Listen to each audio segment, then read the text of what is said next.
ಅವಿನಾಶಿ ತು ತದ್ವಿಧಿ ಏನ ಸರ್ವವಿದಂ ತದಂ ವಿನಾಶ ವ್ಯಯಸ್ಯಾಸ್ಯ ನ ಕಶ್ಚಿತ್ ಕರ್ತುರ್ಮರ್ಹತಿ. ಸೊ ಈ ಶ್ಲೋಕವನ್ನು 2ನೇ ಅಧ್ಯಾಯದ್ದು 17ನೇ ಶ್ಲೋಕವನ್ನು ನಾವು ಡಿಸ್ಕಷನ್ ಮಾಡ್ತಾ ಇದೀವಿ. ಹಿಂದಿನ ಸತ್ರನಲ್ಲಿ ನಾವು ಡಿಸ್ಕಷನ್ ಮಾಡಿದ್ದು ಹೆಂಗೆ ಅವಿನಾಶಿ ಆಗಿದಂತ ಈ ಆತ್ಮ ಅವಿನಾಶಿ ಆಗಿದಂತಹ ಆತ್ಮಂದು ಒಂದು ಶಕ್ತಿ ಚೇತನೆ ಹೆಂಗೆ ಪೂರ್ತಿ ಶರೀರನಲ್ಲಿ ಹರಡಿದೆ. ಸೊ ಶರೀರವನಲ್ಲಿ ವ್ಯಾಪಿತವಾಗಿದೆ ಅಂತ ಇಲ್ಲೇ ಹೇಳ್ತಾ ಇದ್ರು. ಭಗವಂತ ತಿಳಿಸ್ತಾ ಇದ್ದಾನು ಅರ್ಜುನನ್ಗೆ. ಆತ್ಮಂದು ದಿವ್ಯ ಜ್ಞಾನ ಇಲ್ಲೇ ಸ್ಟಾರ್ಟ್ ಆಗಿದೆ. ಆತ್ಮನ್ ಬಗ್ಗೆ ದಿವ್ಯ ಜ್ಞಾನ ಭಗವಂತ ಕೊಡ್ತಾ ಇದ್ದಾನು. ಸೊ ಹಿಂದಿನ ಶ್ಲೋಕನಲ್ಲಿ ನಾವು ತಿಳ್ಕೊಂಡಿದ್ದೀವಿ ಹೆಂಗೆ ಆತ್ಮನ್ ಬಗ್ಗೆ ಜ್ಞಾನ ಕೊಡುವಾಗ ಹೆಂಗೆ ಭಗವಂತ ಅವಿನಾಶಿ. ಸೊ ಹಂಗೆ ಇತರನಲ್ಲಿ ಹೇಳಿದ್ದು ಯಾವುದು ಚಿನ್ಮಯ ಇರುವಂತಹ ವಸ್ತು, ಬದಲ ಆಗದಂತಹ ವಸ್ತು ಆತ್ಮ. ಸೊ ಇವೆಲ್ಲ ಹೇಳಿ ಈಗ ಆತ್ಮನ್ಗೆ ಹೆಂಗೆ ನಾವು ತಿಳ್ಕೋಬಹುದು ಮತ್ತು ಅದು ಆತ್ಮಂದು ಸ್ಥಿತಿ ಹೆಂಗಿದೆ, ಆತ್ಮ ಯಾವ ಸೈಜ್ ಇದೆ, ಇವೆಲ್ಲವನ್ನು ಈ ಶ್ಲೋಕನಲ್ಲಿ ನಮ್ಗೆ ಎಲ್ಲ ತಿಳಿಸ್ತಾ ಇದ್ರು. ಪ್ರಭುಪಾದ ಇಲ್ಲೇ ನಮ್ಗೆಲ್ಲರೂ ತಿಳಿಸಿದ್ರು. ತಾತ್ಪರ್ಯನಲ್ಲಿ ನಾವು ಓದಿದ್ದು ಹೆಂಗೆ ಆತ್ಮಂದು ವಿಶ್ಲೇಷಣೆ ಅಂದ್ರೆ ಆತ್ಮನಿಗೆ ನಮಗೆ ತಿಳ್ಕೊಬೇಕಂದ್ರೆ ಚೇತನೆ ಮುಖಾಂತರವಾಗಿ ತಿಳ್ಕೊಬಹುದು ಆತ್ಮ. ಯಾಕೆಂದ್ರೆ ಆತ್ಮ ಪೂರ್ತಿ ಶರೀರನಲ್ಲಿ ತನ್ನ ಶಕ್ತಿಯನ್ನು ಸ್ಪ್ರೆಡ್ ಮಾಡಿದರು. ಸೊ ಆತ್ಮ ತನ್ನ ಯಾವ ಶಕ್ತಿ, ಅದು ಚೇತನೆ ಶಕ್ತಿಯನ್ನು. ಸೊ ನಾವು ಅದನ್ನು ತಿಳ್ಕೊಂಡು ಚೇತನೆ ಹೆಂಗೆ ಪೂರ್ತಿ ಶರೀರನಲ್ಲಿ ಹರಡಿದೆ. ಸೊ ಅದೇ ತರ ಆಮೇಲೆ ನಾವು ಅದರ ಮೇಲೆ ನಾವು ತಿಳ್ಕೊಂಡು ಆತ್ಮಂದು ಸೈಜ್ ಎಷ್ಟಿದೆ, ಒಂದು ನಮ್ಮ ಕೂದಲಿನ ಅಗ್ರಭಾಗದ 10,000 ಪಾರ್ಟ್ ಅದು ಆತ್ಮಂದು ಸೈಜ್ ಆಗತ್ತೆ ಅಂತ. ಸೊ ಆಮೇಲೆ ನಾವು ಹೆಂಗೆ ಆತನ ಮೇಲೆ ತಿಳ್ಕೊಂಡು ಆಮೇಲೆ ಅದಕ್ಕೆ ಉದಾಹರಣೆಯನ್ನು ಕೊಟ್ಟಿದ್ರು ಪ್ರಭುಪಾದರು. ಸೊ ಹೆಂಗೆ ಒಂದು ಚಿಕಿತ್ಸೆ, ಒಂದು ಮೆಡಿಸಿನ್, ನಾವು ಯಾವಾಗ ಯಾವ್ದಾದ್ರು ಡಿಸೀಸ್ ಆದ್ಮೇಲೆ ನಾವು ಹೆಂಗೆ ಸ್ಮಾಲ್ ಮೆಡಿಸಿನ್ ಇರುತ್ತೆ, ಮೆಡಿಸಿನ್ ಆದ್ಮೇಲೆ ತಿಂದ್ಮೇಲೆ ನಮ್ಗೆ ಏನಾಗುತ್ತೆ ಪೂರ್ತಿ ಶರೀರದಲ್ಲಿ ಹೆಂಗೆ ಅದು ಹರಡುತ್ತೆ. ಅದೇ ತರವನ್ನು ಈ ಆತ್ಮಂದು ಶಕ್ತಿ ಪೂರ್ತಿ ಶರೀರನಲ್ಲಿ ಹರಡಿದೆ ಅಂತ ನಮ್ಗೆ ಇವೆಲ್ಲ ನಾವು ಇಲ್ಲನ್ನು ತಿಳ್ಕೊಂಡು. ಸೊ ಈಗ ಮತ್ತೆ ಪ್ರಭುಪಾದ್ ನಮ್ಗೆ ಏನ್ ತಿಳಿಸ್ತಾ ಇದ್ದಾರೋ ಆತ್ಮನ್ ಬಗ್ಗೆ ನಾವು ತಿಳ್ಕೊಳ್ಳೋಣ ಬರ್ರಿ. ಸೊ ಇವತ್ತಿಂದ ಪಾಯಿಂಟ್ ವನ್ನು ಯಾರಾದ್ರೂ ಓದಿ. ಯಾರು ಓದ್ತೀರಾ? ಓದ್ಲಾ ಪ್ರಭು? ಓದಿ.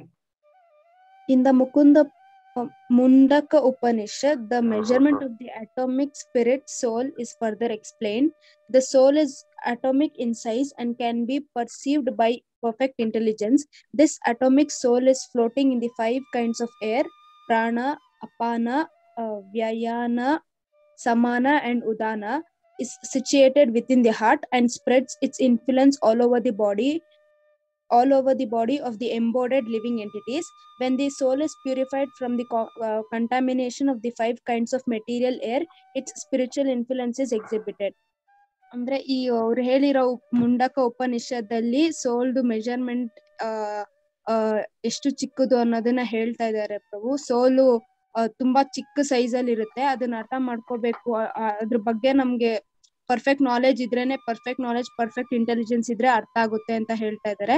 ನಮ್ ಸೋಲು 5 ಕೈಂಡ್ಸ್ ಆಫ್ 5 ತರ ವಾಯುವಿಂದ ನಾವು ನಮ್ನ ಸುತ್ತ ಫ್ಲೋಟ್ ಆಗ್ತಾ ಇರುತ್ತೆ. ಅದು ಪ್ರಾಣ, ಅಪಾನ, ವ್ಯಯಾನ, ಸಮಾನ ಮತ್ತೆ ಉದಾನ ಅಂತ. ಇದು ನಮ್ಮ ಹೃದಯ ಮತ್ತೆ ದೇಹದಲ್ಲಿ ಎಲ್ಲಾ ಕಡೆನೂ ಹರಡಿರುತ್ತೆ ಅಂತ ಹೇಳ್ತಾ ಇದ್ದಾರೆ. ಆಮೇಲೆ ನಮ್ ಸೋಲ್ ಯಾವಾಗ ಪ್ಯೂರಿಫೈ ಆಗುತ್ತೋ ಈ 5 ಕೈಂಡ್ಸ್ ಆಫ್ ಏರ್ ಇಂದ ನಮ್ ಸೋಲು ಕಂಟಾಮಿನೇಟ್ ಆಗಿರುತ್ತೆ. ಯಾವಾಗ ಅದು ಪ್ಯೂರಿಫೈ ಆಗುತ್ತೋ ಅವಾಗ ನಮ್ಗೆ ಸ್ಪಿರಿಚುವಲ್ ಆಗಿ ಏನೇನ ಇನ್ಫ್ಲುಯೆನ್ಸ್ ಆಗುತ್ತೆ ಅದು ನಮ್ಗೆ ಕ್ಲೀನ್ ಆಗಿ ಗೊತ್ತಾಗುತ್ತೆ ಅಂತ ಹೇಳ್ತಾ ಇದ್ದಾರೆ. Jagannath Prabhu, please continue. So Hare Krishna. So ನಾವು ಯಾವಾಗ ಇಲ್ಲಿ ಮುಂಡಕ ಉಪನಿಷತ್ತಲ್ಲಿ ಇನ್ನು ಕ್ಲಿಯರ್ ಆಗಿ ಈ ಸೋಲು ಅದರ ಒಂದು ಸೈಜ್ ಎಷ್ಟಿರುತ್ತೆ, ಎಷ್ಟು ಒಂದು ಗಾತ್ರದಲ್ಲಿರುತ್ತೆ, ಆಮೇಲೆ ಅದು ಯಾವ ರೀತಿ ದೇಹದ ಪರ್ಯಂತ ಕಂಪ್ಲೀಟ್ ಆಗಿ ಯಾವ ರೀತಿ ಅದು ಆವರಿಸ್ಕೊಳ್ಳುತ್ತೆ ಅನ್ನೋದನ್ನ ಇಲ್ಲಿ ಕ್ಲಿಯರ್ ಆಗಿ ಎಕ್ಸ್ಪ್ಲೈನ್ ಮಾಡ್ತಾ ಇದ್ದಾರೆ. ಸೊ ಯಾರು ಅಷ್ಟಾಂಗ ಯೋಗನ ಪ್ರಾಕ್ಟೀಸ್ ಮಾಡ್ತಾರೆ ಆ ಯೋಗಿಗಳು ಸೊ ಈ ಒಂದು 5 ಪ್ರಾಣಗಳನ್ನ ಇಲ್ಲಿ ಎಕ್ಸ್ಪ್ಲೈನ್ ಮಾಡಿದಾರಲ್ಲ, ಪ್ರಾಣ, ಅಪಾನ, ವ್ಯಾನ, ಸಮಾನ ಮತ್ತು ಉದಾನ. ಈ ಒಂದು 5 ಪ್ರಾಣಗಳನ್ನ ಅವರು ಕಂಟ್ರೋಲ್ ಮಾಡೋದಕ್ಕೆ ಕಂಟ್ರೋಲ್ ಮಾಡುವಂತ ಒಂದು ಸಾಧನವಾಗಿ ಅವರು ಉಪಯೋಗಿಸ್ತಾರೆ. ಸೊ ನಾವು ಯೂಶಲಿ ನಮಗ್ ಗೊತ್ತಿರೋದು ಒಂದೇ ಒಂದು ಪ್ರಾಣ. ನಾವು ಏನ್ ಮಾಡ್ತೀವಿ, ಉಚ್ಛ್ವಾಸ ಮತ್ತು ನಿಶ್ವಾಸ. ಅಂದ್ರೆ ನಾವು ಗಾಳಿನ ಒಳಗಡೆ ದೇಹದ ಒಳಗಡೆ ತಗೊಳ್ತೀವಿ, ಆಮೇಲೆ ಗಾಳಿನ ಬಿಡ್ತೀವಿ. ಸೊ ನಮಗೆ ಗೊತ್ತಿರೋದು ಬರೀ ಇದೊಂದು ಕ್ರಿಯೆ ಮಾತ್ರನೇ. ಆದ್ರೆ ಯಾವಾಗ ಈ ಒಂದು ಗಾಳಿನ ನಾವು ಒಳಗಡೆ ತಗೊಳ್ತೀವಿ, ಸೊ ಅಲ್ಲಿಂದ ಏನಾಗುತ್ತೆ, 5 ಭಾಗಗಳಲ್ಲಿ 5 ರೀತಿಯಾದಂತ ಬೇರೆ ಬೇರೆ ಪ್ರಾಣವಾಯುಗಳು ಏನಾಗುತ್ತೆ, ವರ್ಕ್ ಆಗುತ್ತೆ. ಸೊ ಈ ಒಂದು ಮೂವ್ಮೆಂಟ್ ಆಫ್ ಇದನ್ನ ಏನಂತ ಕರೀತಾರೆ, ಒಂದು ಪ್ರಾಣ, ಇದು ವಾಯು ಅಂತ ನಾವು ಕರಿತೀವಿ. ಅಂದ್ರೆ ನಾವು ಗಾಳಿನ ಒಳಗಡೆ ತಗೊಂಡ ಮೇಲೆ ಏನಾಗುತ್ತೆ, ಈ ಒಂದು ಗಾಳಿ 5 ಭಾಗಗಳಲ್ಲಿ 5 ರೀತಿಯಾದಂತ ಒಂದು ಮೂವ್ಮೆಂಟ್ ಅಲ್ಲಿ ಅದು ಸ್ಪ್ರೆಡ್ ಆಗುತ್ತೆ. ಸೊ ಅದನ್ನ ಏನಂತ ಕರಿತೀವಿ ನಾವು, ವಾಯು ಅಂತ ಕರಿತೀವಿ. ಇದರಲ್ಲಿ 5 ತರ ಇದೆ. ದೇಹದ ಬೇರೆ ಬೇರೆ ಪಾರ್ಟ್ ಅಲ್ಲಿ ಬೇರೆ ಬೇರೆ ಒಂದು ಪ್ರಾಣ ವಾಯು ಏನಾಗುತ್ತೆ, ಸರ್ಕ್ಯುಲೇಟ್ ಆಗ್ತಾ ಇರುತ್ತೆ, ಇಲ್ಲ ಮೂವ್ಮೆಂಟ್ ಆಗ್ತಾ ಇರುತ್ತೆ. ಸೊ ದೇಹದ ಒಂದು ಮೇಲಿನ ಭಾಗನ ಅಲ್ಲಿ ಸರ್ಕ್ಯುಲೇಟ್ ಆಗುವಂತ ಒಂದು ಪ್ರಾಣವಾಯು ಯಾವ್ದಿರುತ್ತೆ, ಉದಾನ. ಆಮೇಲೆ ಪ್ರಾಣ ಅನ್ನೋದು ನಮ್ಗೆ ಆಕ್ಚುಲಿ ನಮ್ಗೆಲ್ಲರಿಗೂ ಗೊತ್ತಿರೋದು, ಯೂಶಲಿ ಪ್ರಾಣವಾಯು ಹೋಯ್ತು ಅಂದ್ರೆ ಆ ದೇಹ, ಆ ಒಂದು ಇದು ವ್ಯಕ್ತಿ ಸತ್ತೋದು ಅಂತ ನಾವು ಅನ್ಕೊಳ್ತೀವಿ. ಸೊ ಈ ಒಂದು ಪ್ರಾಣವಾಯು ಆಕ್ಚುಲಿ ಎದೆನಲ್ಲಿ ಇರುತ್ತೆ. ನಾವು ಯೂಶಲಿ ಯಾವಾಗ ಒಂದು ಉಸಿರನ್ನ ತಗೊಳ್ತೀವಿ, ಅದು ಬರೀ ಈ ಒಂದು ನಮ್ಮ ಒಂದು ಲಂಗ್ಸ್ ಇದೆಯಲ್ಲ, ಸೊ ಅದಕ್ಕೆ ಮಾತ್ರ ತಗೊಳ್ತೀವಿ, ಅಲ್ಲಿಂದ ವಾಪಸ್ ಬರುತ್ತೆ ಅನ್ಕೊಂತಾ ಇರ್ತೀವಿ. ಸೊ ಅಲ್ಲಿಂದ ಅದು ಒಂದೇ ಒಂದು ಪ್ರಾಣ, ಅದೇನದು ಪ್ರಾಣವಾಯು. ಅದು ಬಿಟ್ಟು ಏನಾಗಿದೆ, ಅದು ಒಳಗಡೆ ತಗೊಂಡ್ಮೇಲೆ ಮತ್ತೆ ಬಾಡಿನಲ್ಲಿ ಎಲ್ಲಾ ಪಾರ್ಟ್ಸ್ಗೂ ಅದು ಸ್ಪ್ರೆಡ್ ಆಗುತ್ತೆ ಬೇರೆ ಬೇರೆ ಒಂದು ವಾಯುಗಳಾಗಿ.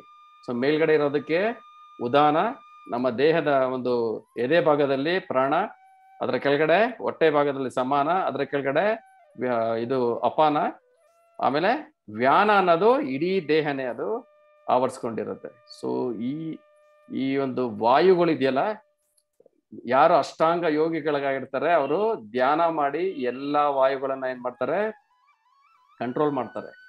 ಆಕ್ಚುಲಿ ಅವರು ಉಸಿರಾಟನ್ನೇ ಅವರು ಕಂಟ್ರೋಲ್ ಮಾಡಿಕೊಂಡು ಎಲ್ಲಾ 5 ವಾಯುಗಳನ್ನ ಅವರು ಕಂಟ್ರೋಲ್ ಮಾಡಿ, ಒಂದೊಂದು ವಾಯು ಒಂದೊಂದು ಚಕ್ರಗಳಿಗೆ ಅದು ಲಿಂಕ್ ಆಗಿರುತ್ತೆ. ಸೊ ಆ ಒಂದು ಚಕ್ರಗಳಿಂದ ಯಾವಾಗ ತಮ್ಮ ದೇಹನ ಬಿಡ್ತಾರಲ್ಲ, ದೇಹನ ಬಿಡಬೇಕಾದ್ರೆ ಅವ್ರು ಏನ್ ಮಾಡ್ತಾರೆ, ಎಲ್ಲಾ ವಾಯುಗಳನ್ನ ಪ್ಯೂರಿಫೈ ಮಾಡಿ ಈ ಚಕ್ರಗಳಿಂದ ಆ ಒಂದು ವಾಯುನ, ಪ್ರಾಣವಾಯುನ ಮೇಲಕ್ಕೆ ಎತ್ತಿ ತಲೆ ಮೇಲಿಂದ ಅವರು ಯಾವಾಗ ಒಂದು ಪ್ರಾಣನ ಬಿಡ್ತೀವಿ, ಆವಾಗ ನಾವು ಊರ್ಧ್ವ ಲೋಕಕ್ಕೆ ಹೋಗ್ತೀವಿ ಅಂತ ಇದನ್ನ ಹೇಳ್ತಾರೆ. ಸೊ ಇಂಥ ಒಂದು ಇದನ್ನ ಪ್ರಾಕ್ಟೀಸ್ನ ಯಾವ್ದ್ರಲ್ಲಿ, ಅಷ್ಟಾಂಗ ಯೋಗದಲ್ಲಿ ಮಾಡ್ತಾರೆ. ಸೊ ಇದು ಆಕ್ಚುಲಿ ಅತ್ಯಂತ ಕಠಿಣವಾದಂತ ಪ್ರಾಸೆಸ್, ಸುಮ್ಮನೆ ಇದು ಹೇಳೋದಲ್ಲ. ಈಗ ನಾವೇನ್ ಮಾಡ್ತಾ ಇದೀವಿ, ಒಂದು ಯೋಗ ಪದ್ಧತಿ, ಇದು ನಮ್ಮ ಆರೋಗ್ಯನ ಒಂದು ಉತ್ತಮ ಸ್ಥಿತಿನಲ್ಲಿ ಇಟ್ಕೊಳ್ಳೋದಕ್ಕೋಸ್ಕರ ಇರುವಂತ ಕೆಲವೊಂದು ವ್ಯಾಯಾಮಗಳನ್ನ ಮಾಡಿ ಅದನ್ನೇ ನಾವು ಯೋಗ ಅಂತ ನಾವು ಕರಿತಾ ಇದೀವಿ.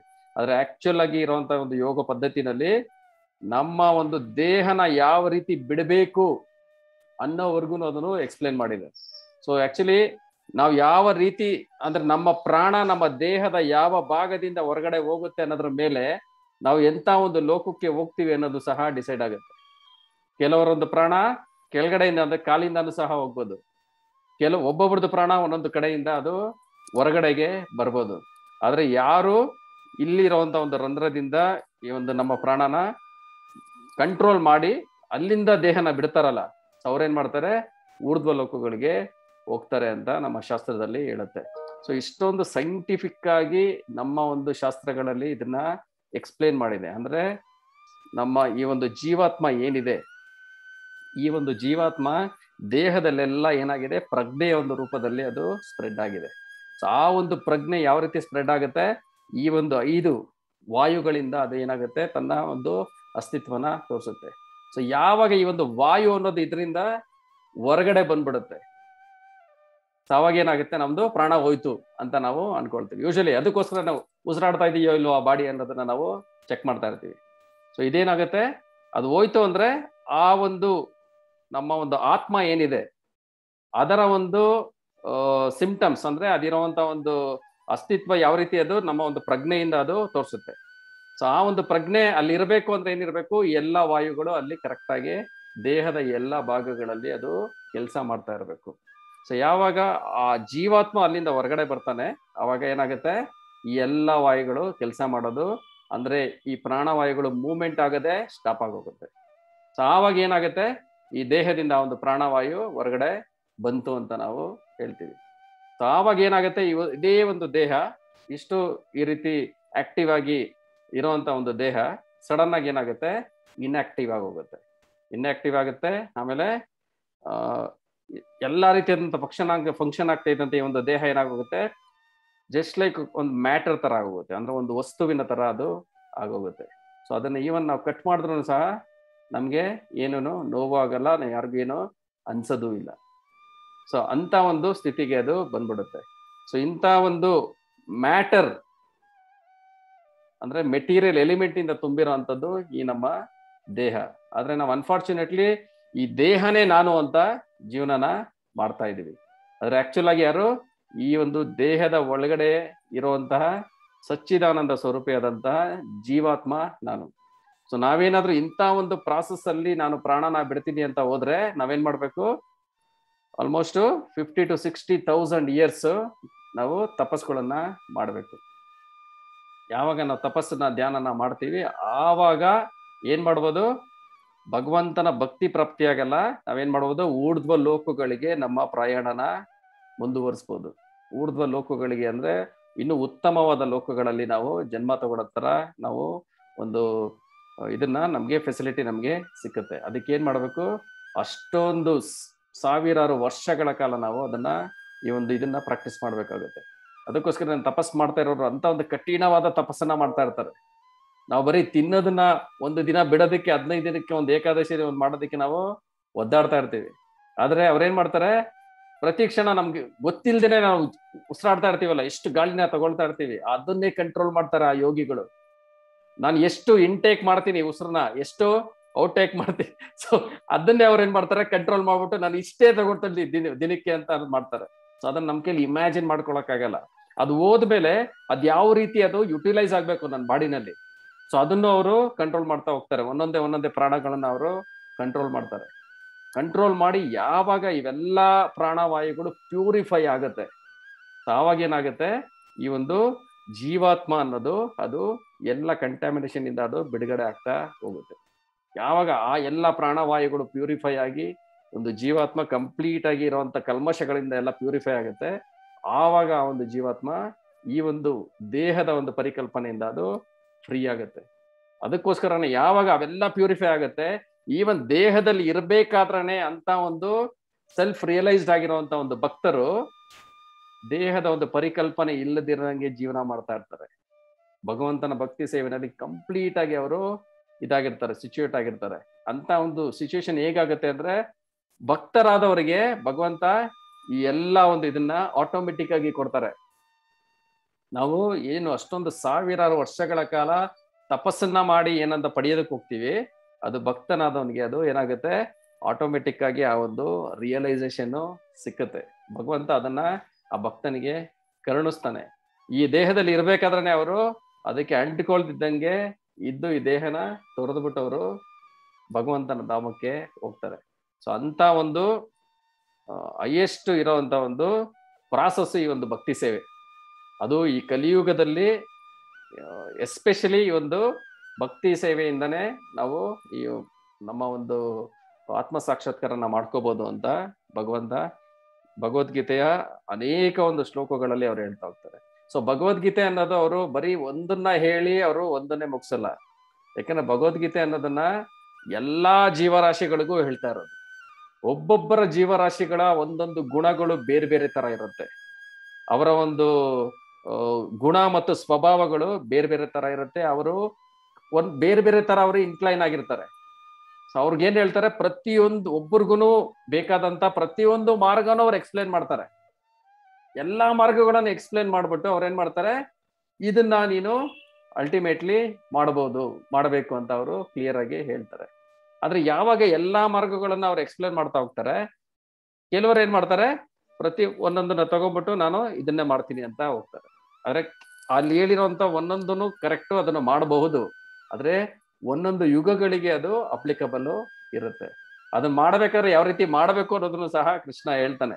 ಸೊ ಯಾವ ರೀತಿ ಒಂದು ಜಿಂಕೆ ಚರ್ಮ ಹಾಕೋಬೇಕು, ಸ್ಟ್ರೈಟ್ ಆಗಿ ಕುತ್ಕೋಬೇಕು, ತಪಸ್ಸನ್ನ ಮಾಡಬೇಕು, ಆಮೇಲೆ ನಮ್ಮ ಒಂದು ಪ್ರಜ್ಞೆನ 2 ಉಬ್ಬುಗಳ ಮಧ್ಯದಲ್ಲಿ ಇರುವಂತ ಇದರಲ್ಲಿ ನಿಲ್ಲಿಸ್ಬೇಕು. ಈ ರೀತಿ ಕೃಷ್ಣ ಕ್ಲಿಯರ್ ಆಗಿ ಒಂದು ಎಕ್ಸ್ಪ್ಲೇನ್ ಮಾಡ್ತಾ ಹೋಗ್ತಾರೆ. ಅರ್ಜುನ ಕೈ ಮುಗಿದ್ಬಿಟ್ಟು ಹೇಳ್ಬಿಡ್ತಾರೆ, ಕೃಷ್ಣ ನನ್ ಕೈಲಂತೂ ಇದಾಗಲ್ಲ, ಇದನ್ನ ನಾನ್ ಬೇಕಾದ್ರೆ ಗಾಳಿನೇ ತಡೆದು ಬಿಡ್ತೀನಿ, ಆದ್ರೆ ನನ್ನ ಮನಸ್ಸನ್ನು ಕಂಟ್ರೋಲ್ ಮಾಡಕ್ಕಾಗಲ್ಲ, ನಾನು ಈ ರೀತಿ ಇದನ್ನ ಮಾಡೋದಕ್ಕೆ ಆಗಲ್ಲ ಅನ್ಬಿಟ್ಟು ಅವ್ರ ಏನ್ ಮಾಡ್ತಾರೆ, ಅಸೆ ಕಾಮನ್ ಮ್ಯಾನ್ ಏನಿದ್ದಾರೆ ನಮ್ಗೋಸ್ಕರ ಅವ್ರ ಏನ್ ಮಾಡ್ತಾರೆ, ಪ್ರಶ್ನೆಗಳನ್ನ ಕೇಳಿ ಕೇಳಿ ಕೃಷ್ಣನ ಹತ್ರ ಇನ್ನೂ ಸುಲಭವಾದಂತ ಮಾರ್ಗನ ಅವರು ಹೊರಗಡೆನ ತೆಗೆಸ್ತಾರೆ. ಆ ಒಂದು ಸುಲಭವಾದ ಮಾರ್ಗ ಈ ಒಂದು ಭಕ್ತಿ ಸೇವೆ. ಇಲ್ಲ ಅಂದ್ರೆ ಈ ರೀತಿ ನಾವು ಏನ್ ಮಾಡ್ಬೇಕಾಗತ್ತೆ, ಯೋಗ ಅಷ್ಟಾಂಗ ಯೋಗದಲ್ಲಿ ಈ ಒಂದು ಪ್ರಾಸೆಸ್ನ ನಾವು ಮಾಡ್ಬೇಕಾಗತ್ತೆ. ನಮ್ಮಲ್ಲಿರೋಂಥ ಕಲ್ಮಶಗಳನ್ನ ಅದರಿಂದ ನಾವು ಕ್ಲೀನ್ ಮಾಡ್ಕೋಬೇಕು ಅಂದ್ರೆ ಸಾವಿರಾರು ವರ್ಷಗಳು ತಪಸ್ ಮಾಡ್ಬೇಕಾಗತ್ತೆ. ಅದಕ್ಕೋಸ್ಕರನೇ 50,000 ವರ್ಷ 60,000 ವರ್ಷ ಸತ್ಯಯುಗದಲ್ಲಿ ತಪಸ್ಸನ್ನ ಮಾಡೋದು. ಯಾಕಂದ್ರೆ ಇದನ್ನ ಪ್ಯೂರ್ ಮಾಡೋದು, ಇದನ್ನ ಕ್ಲೀನ್ ಮಾಡೋದು ಅಷ್ಟೊಂದು ಕಠಿಣವಾದಂತ ಒಂದು ಕಾರ್ಯ. ಆದ್ರೆ ನಮ್ಗೆ ಚೈತನ್ಯ ಮಹಾಪ್ರಭು ಈ ಒಂದು ಕಲಿಯುಗದಲ್ಲಿ ಸುಲಭವಾದ ಮಾರ್ಗನ ಕೊಟ್ಟಿದ್ದಾರೆ.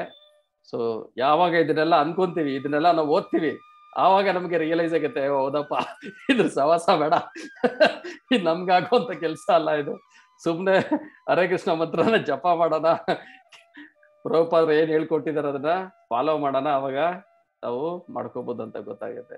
ಸೊ ಯಾವಾಗ ಇದನ್ನ ನಾವು ಕಲಿತೀವಿ ಆವಾಗ ನಮ್ಗೆ ಗೊತ್ತಾಗುತ್ತೆ ಇದರ ವ್ಯಾಲ್ಯೂ ಏನು ಅಂತ. ಏನೊಂದು ಸಿಂಪಲ್ ಪ್ರಾಸೆಸ್ನ ನಮಗೆ ಕೊಟ್ಟಿದ್ದಾರೆ, ಅದೆಷ್ಟು ಸಿಂಪಲ್ ಆಗಿದೆ, ನಾವು ಎಷ್ಟು ಫಾರ್ಚುನೇಟ್, ಎಷ್ಟು ಅದೃಷ್ಟವಂತರು.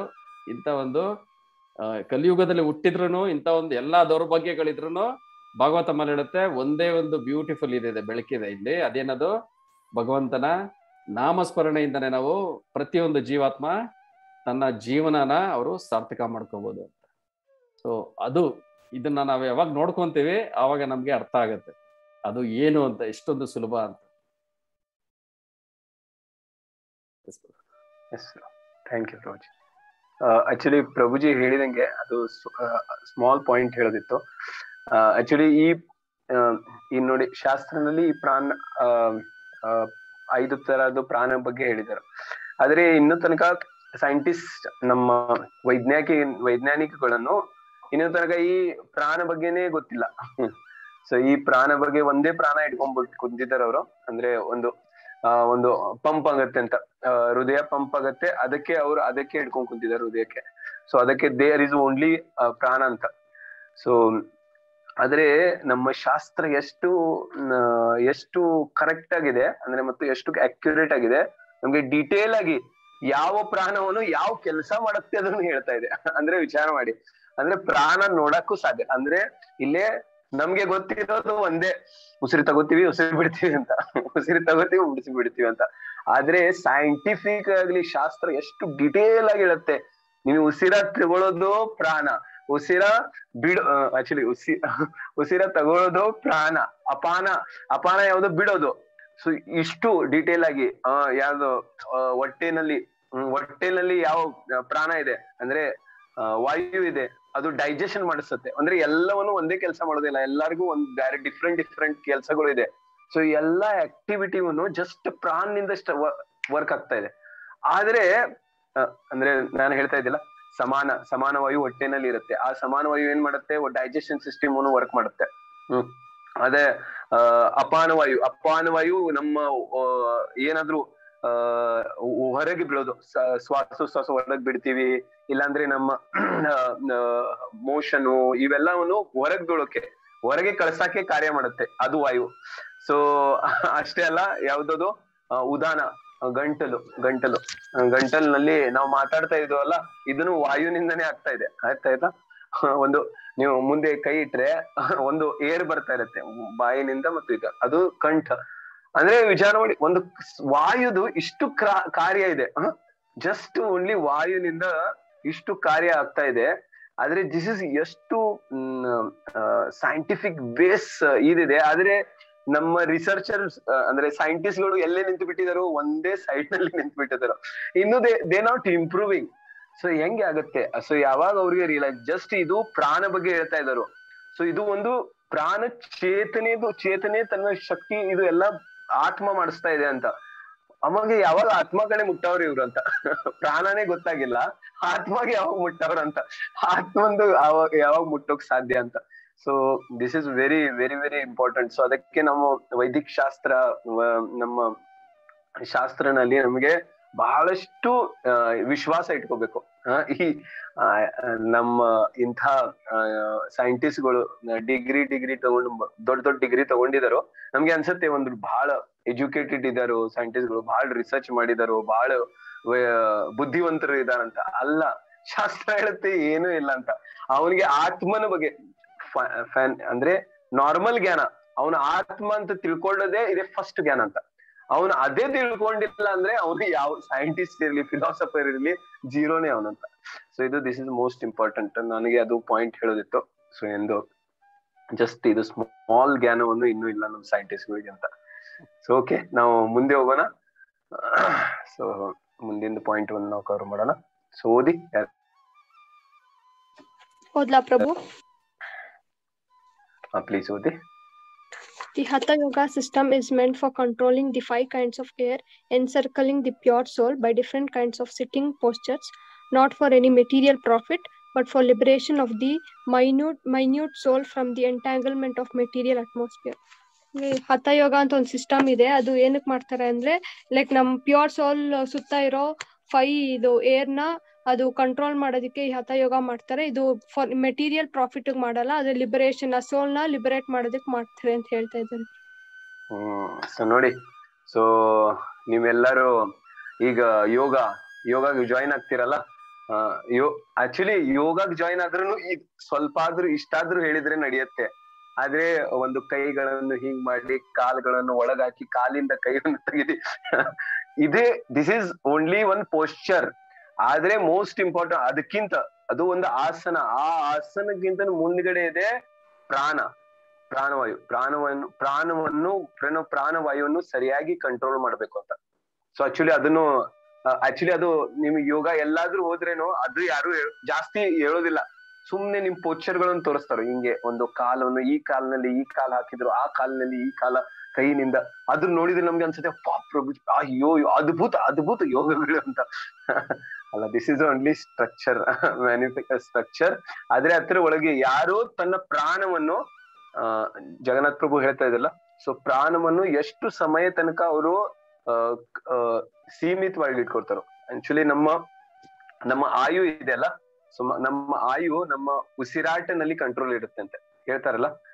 ನಮ್ಮ ಉಸಿರಾಟ ನಮ್ಗೆ ಭಗವಂತ ಬರ್ದಿರ್ತಾರಂತೆ, ನೀನ್ ಇಷ್ಟೇ ಉಸಿರು ತಗೋಬೇಕಂತ. 2018 ಉಸಿರು ನಿಂದು ಇದೆ ಅಂತ, ಕರೆಕ್ಟ್ ಆಯ್ತು ಅಂತ. ಸೊ ಈ ಯೋಗಿಗಳು ಏನ್ ಮಾಡ್ತಾರೋ, ಏನ್ ಮಾಡೋದಿಲ್ಲ, ಅದೇ ಆ ವಾಯು ಇದೆಯಲ್ಲ ಅದು ಸ್ಲೋ ಮಾಡ್ಬಿಡ್ತಾರೋ ಅಷ್ಟೇ.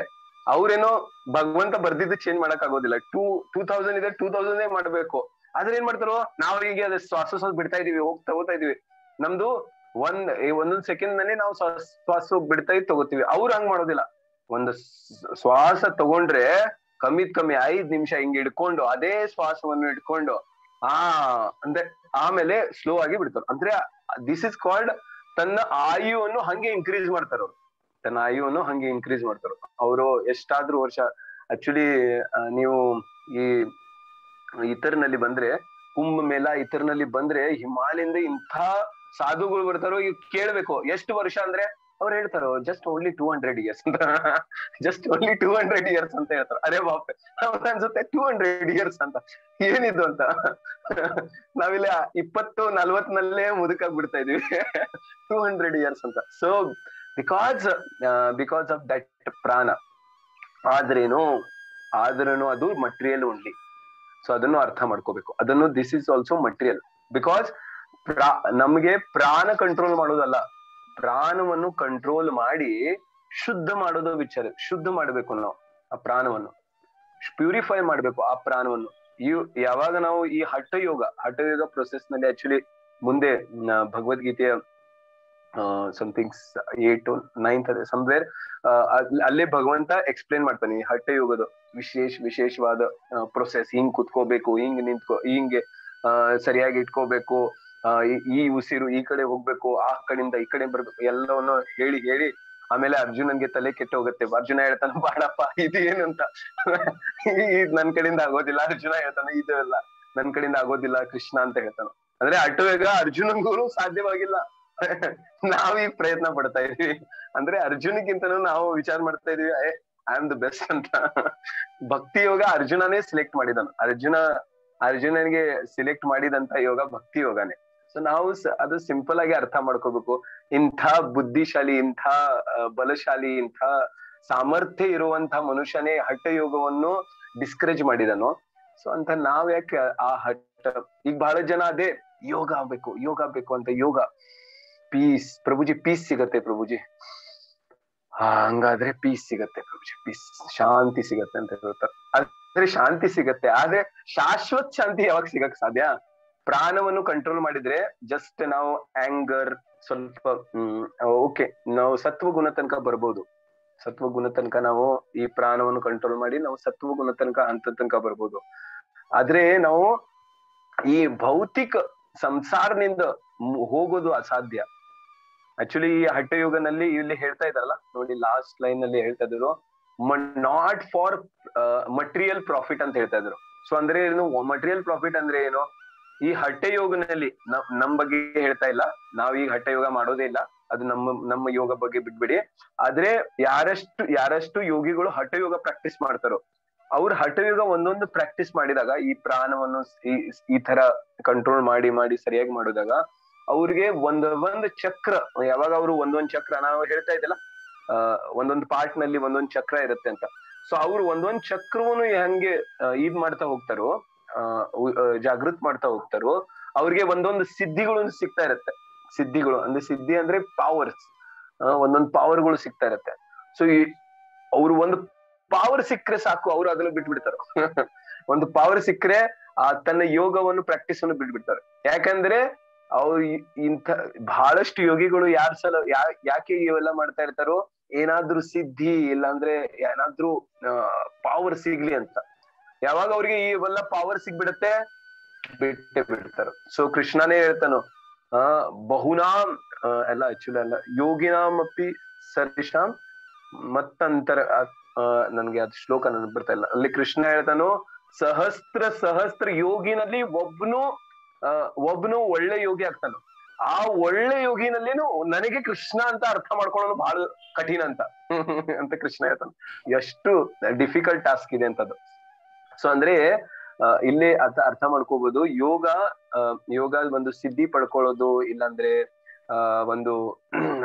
ಒಂದು ಮಟೀರಿಯಲ್ ಪ್ರಾಫಿಟ್, ಇಲ್ಲಾಂದ್ರೆ ಶರೀರ ಚೆನ್ನಾಗಿ ಇಟ್ಕೊಳ್ಳೋ ಸಲುವಾಗಿ ಯೋಗ ಅಲ್ಲ. ಯೋಗ ಈಸ್ ಇಲ್ಲಿ ಪ್ರಭುಪಾದ ಹೇಳ್ತಾ ಇದಾರಲ್ಲ, to purify the soul and liberate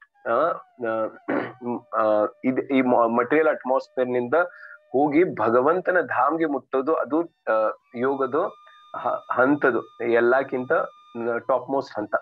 so ಅದನ್ನು ನಾವು ಅರ್ಥ ಮಾಡ್ಕೋಬೇಕು. ಸೊ ಆದ್ರೆ ಈಗ ನಡೀತಾ ಇರುವಂತಹ ಯೋಗವನ್ನು ನಾವು ಆಕ್ಚುಲಿ ನಡೆಯುತ್ತೆ, ನೀವೆಲ್ಲರೂ ಒಂದು ಎಕ್ಸರ್ಸೈಸ್ ತರ ಯೋಗ ಮಾಡಿದ್ರೆ ನಡೆಯುತ್ತೆ. ಆದ್ರೆ ಅದನ್ನು ಒಂದು ಸ್ಪಿರಿಚುವಲ್ ಇದಂತ ವಿಚಾರ ಮಾಡಿನಿಂದ ಯೋಗ ಅಂತ ವಿಚಾರ ಮಾಡೋಕ್ ಸಾಧ್ಯ ಇಲ್ಲ. ಸ್ಪಿರಿಚುವಲ್ ಯೋಗ ಅಂದ್ರೆ ಸ್ಪಿರಿಚುವಲ್ ಇತನಿಂದ ವಿಚಾರ ಮಾಡಿದ್ರೆ, ಸ್ಪಿರಿಚುವಲ್ ಅಂತ ವಿಚಾರ ಮಾಡಿದ್ರೆ ನೀವು ಈ ತರ ಮಾಡ್ಬೇಕು. ಕೃಷ್ಣ ಇಲ್ಲಿ ಹೇಳ್ತಾ ಇದ್ದಾನಲ್ಲ, ಸೊ ಪ್ಯೂರಿಫೈ ಯುವರ್ ಈ 5 year ಪ್ಯೂರಿಫೈ ಮಾಡ್ಬೇಕು. ಆಮೇಲೆ ಆ ಆತ್ಮನಿಗೆ ಶುದ್ಧ ಆದಾಗ ನಾವು ಪರಮಾತ್ಮನ ಜೊತೆ ಕನೆಕ್ಟ್ ಆಗ್ಬೇಕು. ಪರಮಾತ್ಮನ್ ಜೊತೆ ಕನೆಕ್ಟ್ ಆದಾಗ ಅವಾಗ ಅದು ಅರಿವಾಗುತ್ತೆ ಭಗವಂತನಿಗೆ. ಸೊ ಭಗವಂತನ ಪರಮಾತ್ಮ ಸಾಕ್ಷಾತ್ಕಾರ ಆದ್ರೂ ಅವನಿಗೆ ಆಗತ್ತೆ ಅಂತ. ಸೊ ಅಷ್ಟು ಆದ್ರೂ ಹಂತನಲ್ಲಿ ನಾವು ಮುಟ್ಬಹುದು ಈ ಹಠ ಯೋಗನಲ್ಲಿ. ಆದ್ರೆ ಭಕ್ತಿ ಯೋಗ ಜಗನ್ನಾಥ್ ಪ್ರಭು ಹೇಳ್ತಾ ಇದ್ದಿಲ್ಲ, ಸುಲಭ ಮಾರ್ಗ, ಫಸ್ಟ್ ಎಲ್ಲಕ್ಕಿಂತ ಸಿಂಪಲ್ ಮಾರ್ಗ ಬೇಡ. ಏನೋ ಹಠ ಯೋಗ ಸಿಂಪಲ್ ಇವೆಲ್ಲ ಹಠ ಯೋಗ ಇವೆಲ್ಲ ಮಾಡಿ ಎಷ್ಟು ಪ್ರಾಣವನ್ನು ಈ ಕಡೆಯಿಂದ ತೆಗೆದು ಆ ಕಡೆಯಿಂದ ಹಾಕೋದು ಯಾಕೆ? ಸುಮ್ನೆ ಭಕ್ತಿ ಯೋಗ ಪ್ರಾಕ್ಟೀಸ್ ಮಾಡೋದು ಬಹಳ ಸುಲಭ ಇದೆ. So bhakti yoga, chant Hare Krishna and hear glories of Lord, and you purify automatically. You can purify all the senses and all the ears. ಎಲ್ಲ ಏರವನ್ನು ಆಟೋಮೆಟಿಕ್ ಆಗಿ ಪ್ಯೂರಿಫೈ ಮಾಡುತ್ತೆ. ಸೊ ಅದಕ್ಕೆ ನಾವು ಭಕ್ತಿ ಯೋಗ ಕಡೆ ಡ್ರ್ಯಾಗ್ ಆಗ್ಬೇಕು. ಸೊ ಓಕೆ, ಹರೇ ಕೃಷ್ಣ. ಸೊ ಜಗನ್ನಾಥ್ ಪ್ರಭು ನಾವು ಮುಂದೆ ಹೋಗೋಣ. ಸೊ ಓಕೆ, ಸೊ ಮುಂದಿನ ಪಾಯಿಂಟ್ ಅನ್ನು ಓದಿ. ಸೊ ಮುಂದೆ ಏನ್ ಪ್ರಭುಪಾದ ಹೇಳ್ತಾ ಇದ್ದಾರೆ ನೋಡೋಣ. ಓದ್ತೀರಾ? ಓದ್ಲಾ ಪ್ರಭು? ಪ್ಲೀಸ್ ಓದಿ. According to Upanishad, this atomic soul is situated in the heart of every living entity, and because the measurement of atomic soul is beyond the power of appreciation of the material scientist, some of them assert foolishly that there is no soul. The individual atomic soul is definitely there in the heart along with the super soul, and thus all the energies of bodily movement are enacting from this part of the body. ಇಲ್ಲಿ ಮುಂಡಕ ಉಪನಿಷತ್ತಲ್ಲಿ ಹೇಳ್ತಾ ಇದ್ದಾರೆ, ಎಲ್ಲ ಜೀವಿಗಳ ಹೃದಯದಲ್ಲೂ ಪರಮಾತ್ಮ ನೆಲೆಸಿದ್ದಾರೆ ಅಂತ. ಆದ್ರೆ ಸಾಮಾನ್ಯ ಜನರಿಗೆ ಇದು ಆತ್ಮ ಹೆಂಗಿರುತ್ತೆ ಅಂತ ಮೆಷರ್ ಮಾಡಕ್ಕಾಗಲ್ಲ ಪ್ರಭು. ಸೊ ಅವ್ರೇ ಅಂತಾರೆ, ಕನ್ಕ್ಲೂಷನ್ಗೆ ಬರ್ತಾರೆ, ಸೋಲೇ ಇಲ್ಲ, ಸೋಲ್ ಅನ್ನೋ ವಸ್ತುನೇ ಇಲ್ಲ ಅಂತ. ಆದ್ರೆ ಅರ್ಥ ಮಾಡ್ಕೊಳಕ್ ಹೋದ್ರೆ ನಮ್ಮ ಆತ್ಮ ಜೊತೆ ಪರಮಾತ್ಮ ಯಾವಾಗ್ಲೂ ಇರ್ತಾರೆ. ಅವ್ರು ಇರೋದ್ರಿಂದಾನೇ ನಮ್ಗೆ ಬಾಡಿಲಿ ಎಲ್ಲಾ ಚಲನವಲನಗಳು ಆಗ್ತಾ ಇದೆ ಅಂತ ಅಂತ ಹೇಳ್ತಾರೆ. ಓಕೆ, ಆದ್ರೆ ಆತ್ಮ situated in the heart. So ಆತ್ಮನ ಜೊತೆ ಪರಮಾತ್ಮನೂ ಇದ್ದಾರೆ, ಪರಮಾತ್ಮನೂ ಇದ್ದಾರೆ. Okay, Jagannath Prabhu please continue. So ಇದರಿಂದ ನಮ್ಗೆ ಆಕ್ಚುಲಿ ಅಷ್ಟೊಂದು ಕ್ಲಿಯರ್ ಆಗಿ ಅಂತ ಅಕ್ಯುರೇಟ್ ಆಗಿ ಗೊತ್ತಾಗ್ತಾ ಇದೆ ನೋಡಿ, ನಮ್ಮ ಶಾಸ್ತ್ರಗಳು ಯಾವ ಥರ ಇದೆ ಅಂತ, ಯಾವ ಒಂದು ಲೆವೆಲಲ್ಲಿ ಇದೆ, ನಮ್ಮ ಒಂದು ಭೌತಿಕ ಎಜುಕೇಷನ್ ಸಿಸ್ಟಮು ಅದು ಯಾವ ಒಂದು ಲೆವೆಲಲ್ಲಿದೆ ಅಂತ. ಸೊ ನಾವು ಯೂಶಲಿ ಏನು ಅನ್ಕೊಂತೀವಿ, ಈ ಶಾಸ್ತ್ರಗಳನ್ನು ಓದೋರು ಇದನ್ನೆಲ್ಲ ಕೆಲಸಕ್ಕೆ ಬಾರದಿರುವಂತಹ ಒಂದು ಕೆಲಸಗಳನ್ನು ಇವರು ಮಾಡ್ತಾ ಇದ್ದಾರೆ, ವೇಸ್ಟ್ ಬಾಡೀಸು. ಆದರೆ ಜೀವನದಲ್ಲಿ ಏನೊಂದು ಕೆಲಸ ಮಾಡಿ ಉದ್ಧಾರ ಆಗುವಂಥ ಒಂದು ಇದು ಇವ್ರಿಗೆ ಗೊತ್ತಿಲ್ಲ. ಏನೋ ಸುಮ್ಮನೆ ಟೈಮ್ ವೇಸ್ಟ್ ಮಾಡೋದಕ್ಕೆ ಯಾವುದೋ ಒಂದು ಬುಕ್ ಇಟ್ಕೊಂಡು ಈ ರೀತಿ ಯಾವುದೋ ಒಂದು ಮಂತ್ರಗಳನ್ನ ಹೇಳ್ತಾ ಕೂತಿರ್ತಾರೆ. ಇವ್ರಿಗೇನು ನಾಲೆಡ್ಜ್ ಅನ್ನೋದು ಅಂದರೆ ಜೀವನದ ಒಂದು ನಾಲೆಡ್ಜ್ ಅನ್ನೋದು ಅವ್ರಿಗೆ ಇಲ್ಲವೇ ಇಲ್ಲ. ಸೊ ಸುಮ್ಮನೆ ಈ ರೀತಿ ಜಪ ಮಾಡೋದು, ಇಲ್ಲಾಂದ್ರೆ ಯಾವುದೋ ಒಂದು ಬುಕ್ಗಳು ಓದೋದು, ಕೆಲಸ ಮಾಡಬೇಕು, ಮುಂದುವರಿಬೇಕು, ಇಂಥ ಒಂದು ಭಾವನೆಗಳು ಇವರಲ್ಲಿ ಇಲ್ಲ. ಇವ್ರಿಗೆ ಏನೂ ಗೊತ್ತಿಲ್ಲ ಜೀವನದಲ್ಲಿ. ಸೊ ಈ ರೀತಿ ಏನಂತ ತಪ್ಪಾಗಿ ಅವರು ತಿಳ್ಕೊಳ್ತಾ ಇರ್ತಾರೆ. ಆ್ಯಕ್ಚುಲಿ ನಾವು ಇಂದಿನ ಒಂದು ಬೇಸಿಕ್ ಕ್ಲಾಸಲ್ಲೇ ತಿಳ್ಕೊಂಡಿದ್ವಿ, ಯಾವುದಾದ್ರೂ ಒಂದು ಜ್ಞಾನನ ಪಡೆಯೋದಕ್ಕೆ ಏನಿದೆ 3 ರೀತಿಯಾದಂಥ ಮಾರ್ಗಗಳು ಇದೆ ಅಂತ. ಆದರೆ ಎಲ್ಲ ಸೈಂಟಿಸ್ಟ್ಗಳು ನಮ್ಮ ಒಂದು ಮಾಡರ್ನ್ ಎಜುಕೇಷನ್ ಸಿಸ್ಟಮ್ ಹೇಳ್ಕೊಡ್ತಾ ಇರೋದೇನು ಹೇಳಿ, ನಾವೇ ಅಕ್ವೈರ್ ಮಾಡ್ಕೊಳ್ಳೋ ಅಂಥ ಒಂದು ಜ್ಞಾನನ ಡೈರೆಕ್ಟ್ ನಮ್ಮ ಒಂದು ಸೆನ್ಸಸ್ಸಿಂದ ಏನೇನೆಲ್ಲ ಪರ್ಸೀವ್ ಆಗುತ್ತೆ, ಸೊ ಆ ಒಂದು ಜ್ಞಾನನೇ ಹೇಳ್ಕೊಡ್ತಾ ಇದ್ದಾರೆ. ಇಲ್ಲಿ ಅವರು ಏನೊಂದು ಗುರು ಅಂದರೆ ಟೀಚರಿಂದ ಸ್ಟೂಡೆಂಟ್ ಕಲಿಯೋವಂಥ ಒಂದು ಕಾನ್ಸೆಪ್ಟ್ ಏನ ಇಟ್ಟಿದ್ದಾರೆ. ಯಾರೋ ಒಬ್ಬರು ಅಂದರೆ ಇದನ್ನ ಕಂಡಿಡಿದ್ರು, ಸಮಥಿಂಗ್ ಏನೋ ಒಂದು ಅವರು ಇನ್ವೆಂಟ್ ಮಾಡಿದ್ರು, ಇಲ್ಲ ಡಿಸ್ಕವರ್ ಮಾಡಿದ್ರು, ಅದನ್ನ ಏನು ಮಾಡ್ತಾರೆ, ಒಬ್ಬ ಟೀಚರು ಇನ್ನೊಬ್ಬ ಸ್ಟೂಡೆಂಟ್ಗೆ ಹೇಳ್ಕೊಡ್ತಾರೆ. ಆದರೆ ಅಲ್ಟಿಮೇಟ್ ಜ್ಞಾನ ಅನ್ನೋದು ಅದು ಭಗವಂತನಿಂದ ಬರೋದು, ನಮ್ಮ ಶಾಸ್ತ್ರಗಳಿಂದ ಬರೋದು. ಅದನ್ನ ಇವ್ರು ಯಾರನ್ನು ಒಪ್ಕೊಳ್ಳೋದೇ ಇಲ್ಲ. ಯಾರೋ ಒಬ್ರು ಅದನ್ನ ಇನ್ವೆಂಟ್ ಮಾಡಬೇಕು, ಇನ್ನೊಬ್ರು ಯಾರೋ ಒಬ್ರು ಅದನ್ನ ಡಿಸ್ಕವರ್ ಮಾಡಬೇಕು. ಅದನ್ನ ಏನು ಮಾಡ್ತಾರೆ, ಒಬ್ರು ಇನ್ನೊಬ್ರಿಗೆ ಹೇಳ್ಕೊಡ್ತಾ ಹೋಗ್ತಾರೆ. ಅದನ್ನ ಅವರು ಮಕ್ಕಿ ಕಾಮಕ್ಕಿ ನಾವು ಕಲಿತಾ ಹೋಗ್ತೀವಿ. ಸೊ ಇಂಥ ಒಂದು ಜ್ಞಾನನ ನಾವೇನು ಮಾಡ್ತಾ ಇರ್ತೀವಿ, ಎಲ್ಲ ಒಂದು ನಮ್ಮ ಒಂದು ಭೌತಿಕವಾಗಿರುವಂಥ ಒಂದು ದೇಹನ ಪರಿಕಲ್ಪನೆಯಲ್ಲಿ ಭೌತಿಕ ವಸ್ತುಗಳನ್ನ ಇಟ್ಕೊಂಡು ಭೌತಿಕ ವಸ್ತುಗಳಲ್ಲಿ ಎಕ್ಸ್ಪೆರಿಮೆಂಟ್ ಮಾಡಿಕೊಂಡು ನಾವೇನು ಮಾಡೋದಕ್ಕೆ ಹೋಗ್ತೀವಿ, ಪ್ರತಿಯೊಂದನ್ನು ಅರ್ಥ ಮಾಡ್ಕೊಳ್ಳೋದಕ್ಕೆ ಹೋಗ್ತೀವಿ. ಯಾವಾಗ ಈ ಒಂದು ಭೌತಿಕ ವಸ್ತುಗಳನ್ನ ಇಟ್ಕೊಂಡು ಭೌತಿಕ ಪರಿಕಲ್ಪನೆಯಲ್ಲಿ ಭೌತಿಕ ಇಂದ್ರಿಯಗಳನ್ನ ಇಟ್ಕೊಂಡು ನಾವು ಕಲಿಯೋದಕ್ಕೆ ಹೋಗ್ತೀವಿ, ಎಲ್ಲ ಲಿಮಿಟೇಷನ್ ಅಲ್ಲಿ ನನಗೆ ಗೊತ್ತಾಗೋದು ಬರೀ ಭೌತಿಕ ಜ್ಞಾನ ಮಾತ್ರನೇ. ಈ ಒಂದು ಸ್ಪಿರಿಚುವಲ್ ಜ್ಞಾನ ಏನಿದೆ, ಆಧ್ಯಾತ್ಮಿಕ ಜ್ಞಾನ ಏನಿದೆ, ಅದು ನಮ್ಮಂತ ಈ ಎಲ್ಲ ಸೈಂಟಿಸ್ಟ್ಗಳಿಗೆ ಆಗಲಿ, ಇಷ್ಟೊಂದು ದ ಸೋ ಕಾಲ್ಡ್ ಎಜುಕೇಟೆಡ್ ಇವ್ರಿಗೆ ಆಗಿರಲಿ, ಯಾರು ಭಗವಂತನ ಒಪ್ಕೊಳ್ಳಲ್ಲ, ನಾನು ಅವ್ರಿಗೆ ಹೇಳ್ತಾ ಇರೋದು, ಯಾರು ನಮ್ಮ ಶಾಸ್ತ್ರಗಳನ್ನು ಒಪ್ಕೊಳ್ಳಲ್ಲ ಅಂಥವ್ರಿಗೆ ಹೇಳ್ತಾ ಇರೋದು. ಸೊ ಅವರು ಏನು ಮಾಡ್ತಾರೆ, ಆ ಒಂದು ಭೌತಿಕ ಜ್ಞಾನದಲ್ಲೇನೆ ಮುಳುಗೋಗಿರ್ತಾರೆ. ಅದೇನೇ ಅಲ್ಟಿಮೇಟ್ ಅಂತ ಯೋಚನೆ ಮಾಡ್ತಾ ಇರ್ತಾರೆ. ಅವ್ರು ಎಷ್ಟೇ ಎಕ್ಸ್ಪೆರಿಮೆಂಟ್ ಮಾಡಿದ್ರು ಅವ್ರಿಗೆ ಅನ್ನಿಸ್ತಾ ಇದೆ, ಈಗ ಮುಂಚೆ ಎಲ್ಲ ಏನಂತ ಇದ್ರು ಬ್ರೈನ್ ಇಂದ ಅಂತ ಇದ್ರು, ಇವಾಗ ಹಾರ್ಟ್ ಇಂದ ಅನ್ನಿಸ್ತಾ ಇದೆ, ಅಲ್ಲಿಂದನೇ ಎಲ್ಲ ಎಮಿನೇಟ್ ಆಗ್ತಾ ಇದೆ ಅಂತ ಅನ್ನಿಸ್ತಾ ಇದೆ. ಆದ್ರೆ ಅವರು ಅಲ್ಲೂ ನೋಡ್ತಾ ಇರೋದೇನು, ಹಾರ್ಟ್ ಅನ್ನೋ ಒಂದು ಕಂಪಾರ್ಟ್ಮೆಂಟ್ ನ ನೋಡ್ತಾ ಇದ್ದಾರೆ. ಹಾರ್ಟ್ ಅಲ್ಲಿ ಸಿಚುವೇಟ್ ಆಗಿರುವಂತಹ ಜೀವಾತ್ಮನ ಅವರು ನೋಡ್ತಾನೆ ಇಲ್ಲ, ಅವ್ರು ಒಪ್ಕೊಳ್ತಾನೆ ಇಲ್ಲ. ಸೊ ಯಾಕೆ ಅಂದ್ರೆ ನಾವು ಈ ಒಂದು ಭೌತಿಕವಾಗಿರುವಂತಹ ಒಂದು ವಿಜ್ಞಾನದಲ್ಲೇ ನಾವು ಮುಳುಗೋಗಿದ್ದೀವಿ. ಆಕ್ಚುಲಿ ಯಾರು ಈ ಒಂದು ಆಧ್ಯಾತ್ಮಿಕ ಒಂದು ಮಾರ್ಗದಲ್ಲಿ ಬರ್ತಾರೆ, ಈಸ್ ಆಕ್ಚುಲಿ ರಿಯಲ್ ಸೈಂಟಿಸ್ಟ್. ಯಾರು ಒಂದು ಭಗವಂತನ ಒಂದು ಭಕ್ತರಿರ್ತಾರೆ ಅವರು ನಿಜವಾದ ಸೈಂಟಿಸ್ಟ್. ಯಾರು ನಮ್ಮ ಈ ಒಂದು ಯೋಗಿಗಳಿದ್ದಾರೆ ಅವರು ನಿಜವಾದ ಸೈಂಟಿಸ್ಟ್. ಅವ್ರಿಗೆ ಬಿಯಾಂಡ್ ಮೆಟೀರಿಯಲ್ ಪರ್ಸೆಪ್ಷನ್ಗಿಂತ ಒಳಗಡೆ ದ ಸ್ಪಿರಿಚುವಲ್ ಯಾವ ರೀತಿ ವರ್ಕ್ ಆಗುತ್ತೆ ಅನ್ನೋದು ಅವ್ರಿಗೆ ಗೊತ್ತಾಗ್ತಾ ಇರುತ್ತೆ, ಅವ್ರಿಗೆ ಗೊತ್ತಿರುತ್ತೆ. ನಮ್ಮ ಶಾಸ್ತ್ರಗಳಲ್ಲಿ ನೋಡಿ ಎಂತ ಒಂದು ಅದ್ಭುತವಾದಂತ ಒಂದು ಇನ್ಫಾರ್ಮೇಶನ್ ಅವರು ಕೊಟ್ಟಿದ್ದಾರೆ. ಮುಂಡಕ ಉಪನಿಷತ್ತಲ್ಲಿ ಆತ್ಮ ಹೃದಯದ ಭಾಗದಲ್ಲೇ ಇದೆ, ಅದು ತುಂಬಾ ಮೈನ್ಯೂಟ್ ಆಗಿದೆ. ಅದು ಯಾವ ರೀತಿ 5 ಪ್ರಾಣವಾಯುಗಳಿಂದ ಸುತ್ತುವರಲ್ಪಟ್ಟಿದೆ. ಆ ಒಂದು 5 ಪ್ರಾಣವಾಯುಗಳು ಒಂದೊಂದು ಪ್ರಾಣವಾಯು ದೇಹದ ಒಂದೊಂದು ಭಾಗನ ಕಂಟ್ರೋಲ್ ಮಾಡುತ್ತೆ. ಇಂಥ ಒಂದು ಜ್ಞಾನನ ಯಾರಾದ್ರೂ ಮೆಟೀರಿಯಲ್ ನೀವು ಇದರಲ್ಲಿ ಕಾಣೋದಕ್ಕಾಗತ್ತ? ಇದರ ಮೇಲೆ PhD ಮಾಡಬೇಕು. ಆಕ್ಚುಲಿ ನಿಜವಾದ ಒಂದು ಇವರು ಅದ್ರ PhD ಮಾಡಬೇಕು ಅಂದ್ರೆ ಆವಾಗ ನಮಗೆ ನಿಜವಾದ ಒಂದು ಜ್ಞಾನ ಪ್ರತಿಯೊಬ್ಬರಿಗೂ ತಲುಪ್ತಾ ಹೋಗುತ್ತೆ. ಆದ್ರೆ ಏನಾಗ್ತಾ ಇದೆ ಈಗ, ಬರೀ ಅದನ್ನ ಪ್ರೂವ್ ಮಾಡಬೇಕು, ಇವ್ರಿಗೆ ತೋರಿಸ್ಬೇಕು. ಈ ಒಂದು ಇದರಲ್ಲಿ ನಮ್ಗೆ ಕಣ್ಣಿಗೆ ತೋರ್ಸೋದಕ್ಕಾಗದಂಥದ್ದು ಯಾವುದು, ಬರೀ ಮ್ಯಾಟರ್ ಮಾತ್ರನೇ. ಸೊ ಆ ಒಂದು ಇದ್ರಲ್ಲಿ ಏನಾಗ್ತಾ ಇದೆ, ಬರೀ ಇದೆಲ್ಲ ಕಳೆದೋಗ್ತಾ ಇದೆ. ಸೊ ಇಂಥ ಒಂದು ಶಾಸ್ತ್ರಗಳನ್ನ ಓದುವಂಥವ್ರು ಏನು ಬ್ಯಾಕ್ವರ್ಡ್ ಪೀಪಲ್ ಅನ್ನೋ ತರ ನಮ್ಮನ್ನ ಪ್ರೊಜೆಕ್ಟ್ ಮಾಡಿ ಮಾಡಿ ಮಾಡಿ ಮಾಡಿ ಮಾಡಿ ಈಗಿನ ಒಂದು 4-5 ಜನರೇಷನ್ ಏನ್ ಮಾಡಿದ್ದಾರೆ, ನಮ್ಮ ಶಾಸ್ತ್ರಗಳನ್ನೇ ಮರ್ತೋಗ್ಬಿಟ್ಟಿದ್ದಾರೆ. ನಾವೇನೇ ಮಾಡಿದ್ರು ಏನ್ ಮಾಡ್ಬೇಕು, ಬರೀ ಮ್ಯಾಟರ್ ಮೇಲೆ ಮಾಡ್ಬೇಕು. ನಾವು ಮಾಡೋವಂಥ ಪ್ರತಿಯೊಂದು ಎಜುಕೇಶನ್ ಸಿಸ್ಟಮ್ ಅಷ್ಟೇನೆ ಮ್ಯಾಟರ್ಗೆನೆ. ಏನೇ ಮಾಡಿದ್ರು ನಾನೇನ್ ಮಾಡ್ಬೇಕು, ಆಹಾರ, ನಿದ್ರಾ, ಭಯ, ಮೈಥುನಾನ ಎಷ್ಟು ಚೆನ್ನಾಗಿ ನಾನು ಮಾಡಬಹುದು ಅನ್ನೋದ್ರ ಮೇಲೆ ನನಗೆ ಇರಬೇಕು. ಯಾವ ರೀತಿ ಮಟ್ಟಕ್ಕೆ ಇಳಿದಿದೀವಿ ಅಂದ್ರೆ ಯೋಗ ಪದ್ಧತಿನೂ ಸಹ ನಾವೇನ್ ಮಾಡ್ಬಿಟ್ಟಿದೀವಿ, ಇದಕ್ಕೇನೆ ಉಪಯೋಗಿಸ್ಕೊಂಡ್ಬಿಟ್ಟಿದ್ವಿ. ಆಹಾರ, ನಿದ್ರಾ, ಭಯ, ಮೈಥುನ ನಾನು ಎಷ್ಟು ಚೆನ್ನಾಗಿ ಎಂಜಾಯ್ ಮಾಡ್ಬೋದು. ಸೊ ಅದಕ್ಕೋಸ್ಕರ ನಾನು ಇದನ್ನು ಸಹ ಉಪಯೋಗಿಸ್ಕೊಂಡ್ಬಿಟ್ಟಿದ್ದೆ. ಅಂದ್ರೆ ನಮ್ಮ ಶಾಸ್ತ್ರಗಳನ್ನು ಸಹ ನೋಡ್ತಾ ಇದ್ದೀವಿ, ಅದರಲ್ಲಿ ಏನೇನ್ ಬೇಕು ಅದನ್ನ ನನ್ನ ಒಂದು ಉಪಯೋಗಕ್ಕೆ, ನನ್ನ ಒಂದು ಬೆನಿಫಿಟ್ಗೆ ಏನ್ ಬೇಕು, ಮೆಟೀರಿಯಲ್ ಪ್ರಾಫಿಟ್ಗೆ ಏನ್ ಬೇಕು ಆ ರೀತಿ ನಾವು ಉಪಯೋಗಿಸ್ಕೊಳೋದಕ್ಕೆ ಹೋಗ್ತಾ ಇದ್ದೀವಿ. ಸೊ ಈ ರೀತಿ ಮಾಡೋವಂಥವ್ರನ್ನ ಏನಂತಾರೆ ಹೇಳಿ, ಪ್ರಭುಪಾದ ಹೇಳಿದಾರಲ್ಲ, ಒಂದು ಜೇನಿನ ಬಾಟ್ಲಲ್ಲಿ ತೆಗಿದಿರ ಮುಚ್ಚಳನ, ಬರೀ ಆ ಬಾಟ್ಲನ್ನ ನೆಕ್ಕೋ ಅಂತ ಒಂದು ಕೆಲಸ ಆಗುತ್ತಷ್ಟೇ. ನಾವು ಏನೇ ಮಾಡಿದ್ರು ಒಂದು ಮೆಟೀರಿಯಲ್ ಪ್ರಾಫಿಟ್ಗೆ, ಮೆಟೀರಿಯಲ್ ಬೆನಿಫಿಟ್ಗೆ ನಾವು ಆ ಒಂದು ಕಾನ್ಸೆಪ್ಟ್ ಅಲ್ಲೇ ಇದ್ರೆ ನಮ್ಮ ಒಂದು ಜ್ಞಾನನೂ ಅಲ್ಲೇ ಇರುತ್ತೆ. ಅದೇ ಒಂದು ಮ್ಯಾಟರ್ ಏನಾಗುತ್ತೆ ಕಡೆಗೆ ಇಲ್ಲೇ ಬಿಟ್ಬಿಟ್ಟು ನಾವು ಹೋಗ್ತಾ ಇರ್ತೀವಿ. ಆ ಒಂದು ಜೀವಾತ್ಮಕ್ಕೆ ಅದು ಇದೇ ಆಗಲ್ಲ. ಅಲ್ಟಿಮೇಟ್ಲಿ ನಾವು ತಿಳ್ಕೊಬೇಕಾಗಿರೋದೇನು, ಯೋಗ ಅಂದ್ರೆ ಅಲ್ಲಿ ಇಬ್ರು ಇರ್ಲೇಬೇಕು. ಯೋಗ ಮೀನ್ಸ್ ಕನೆಕ್ಟಿಂಗ್.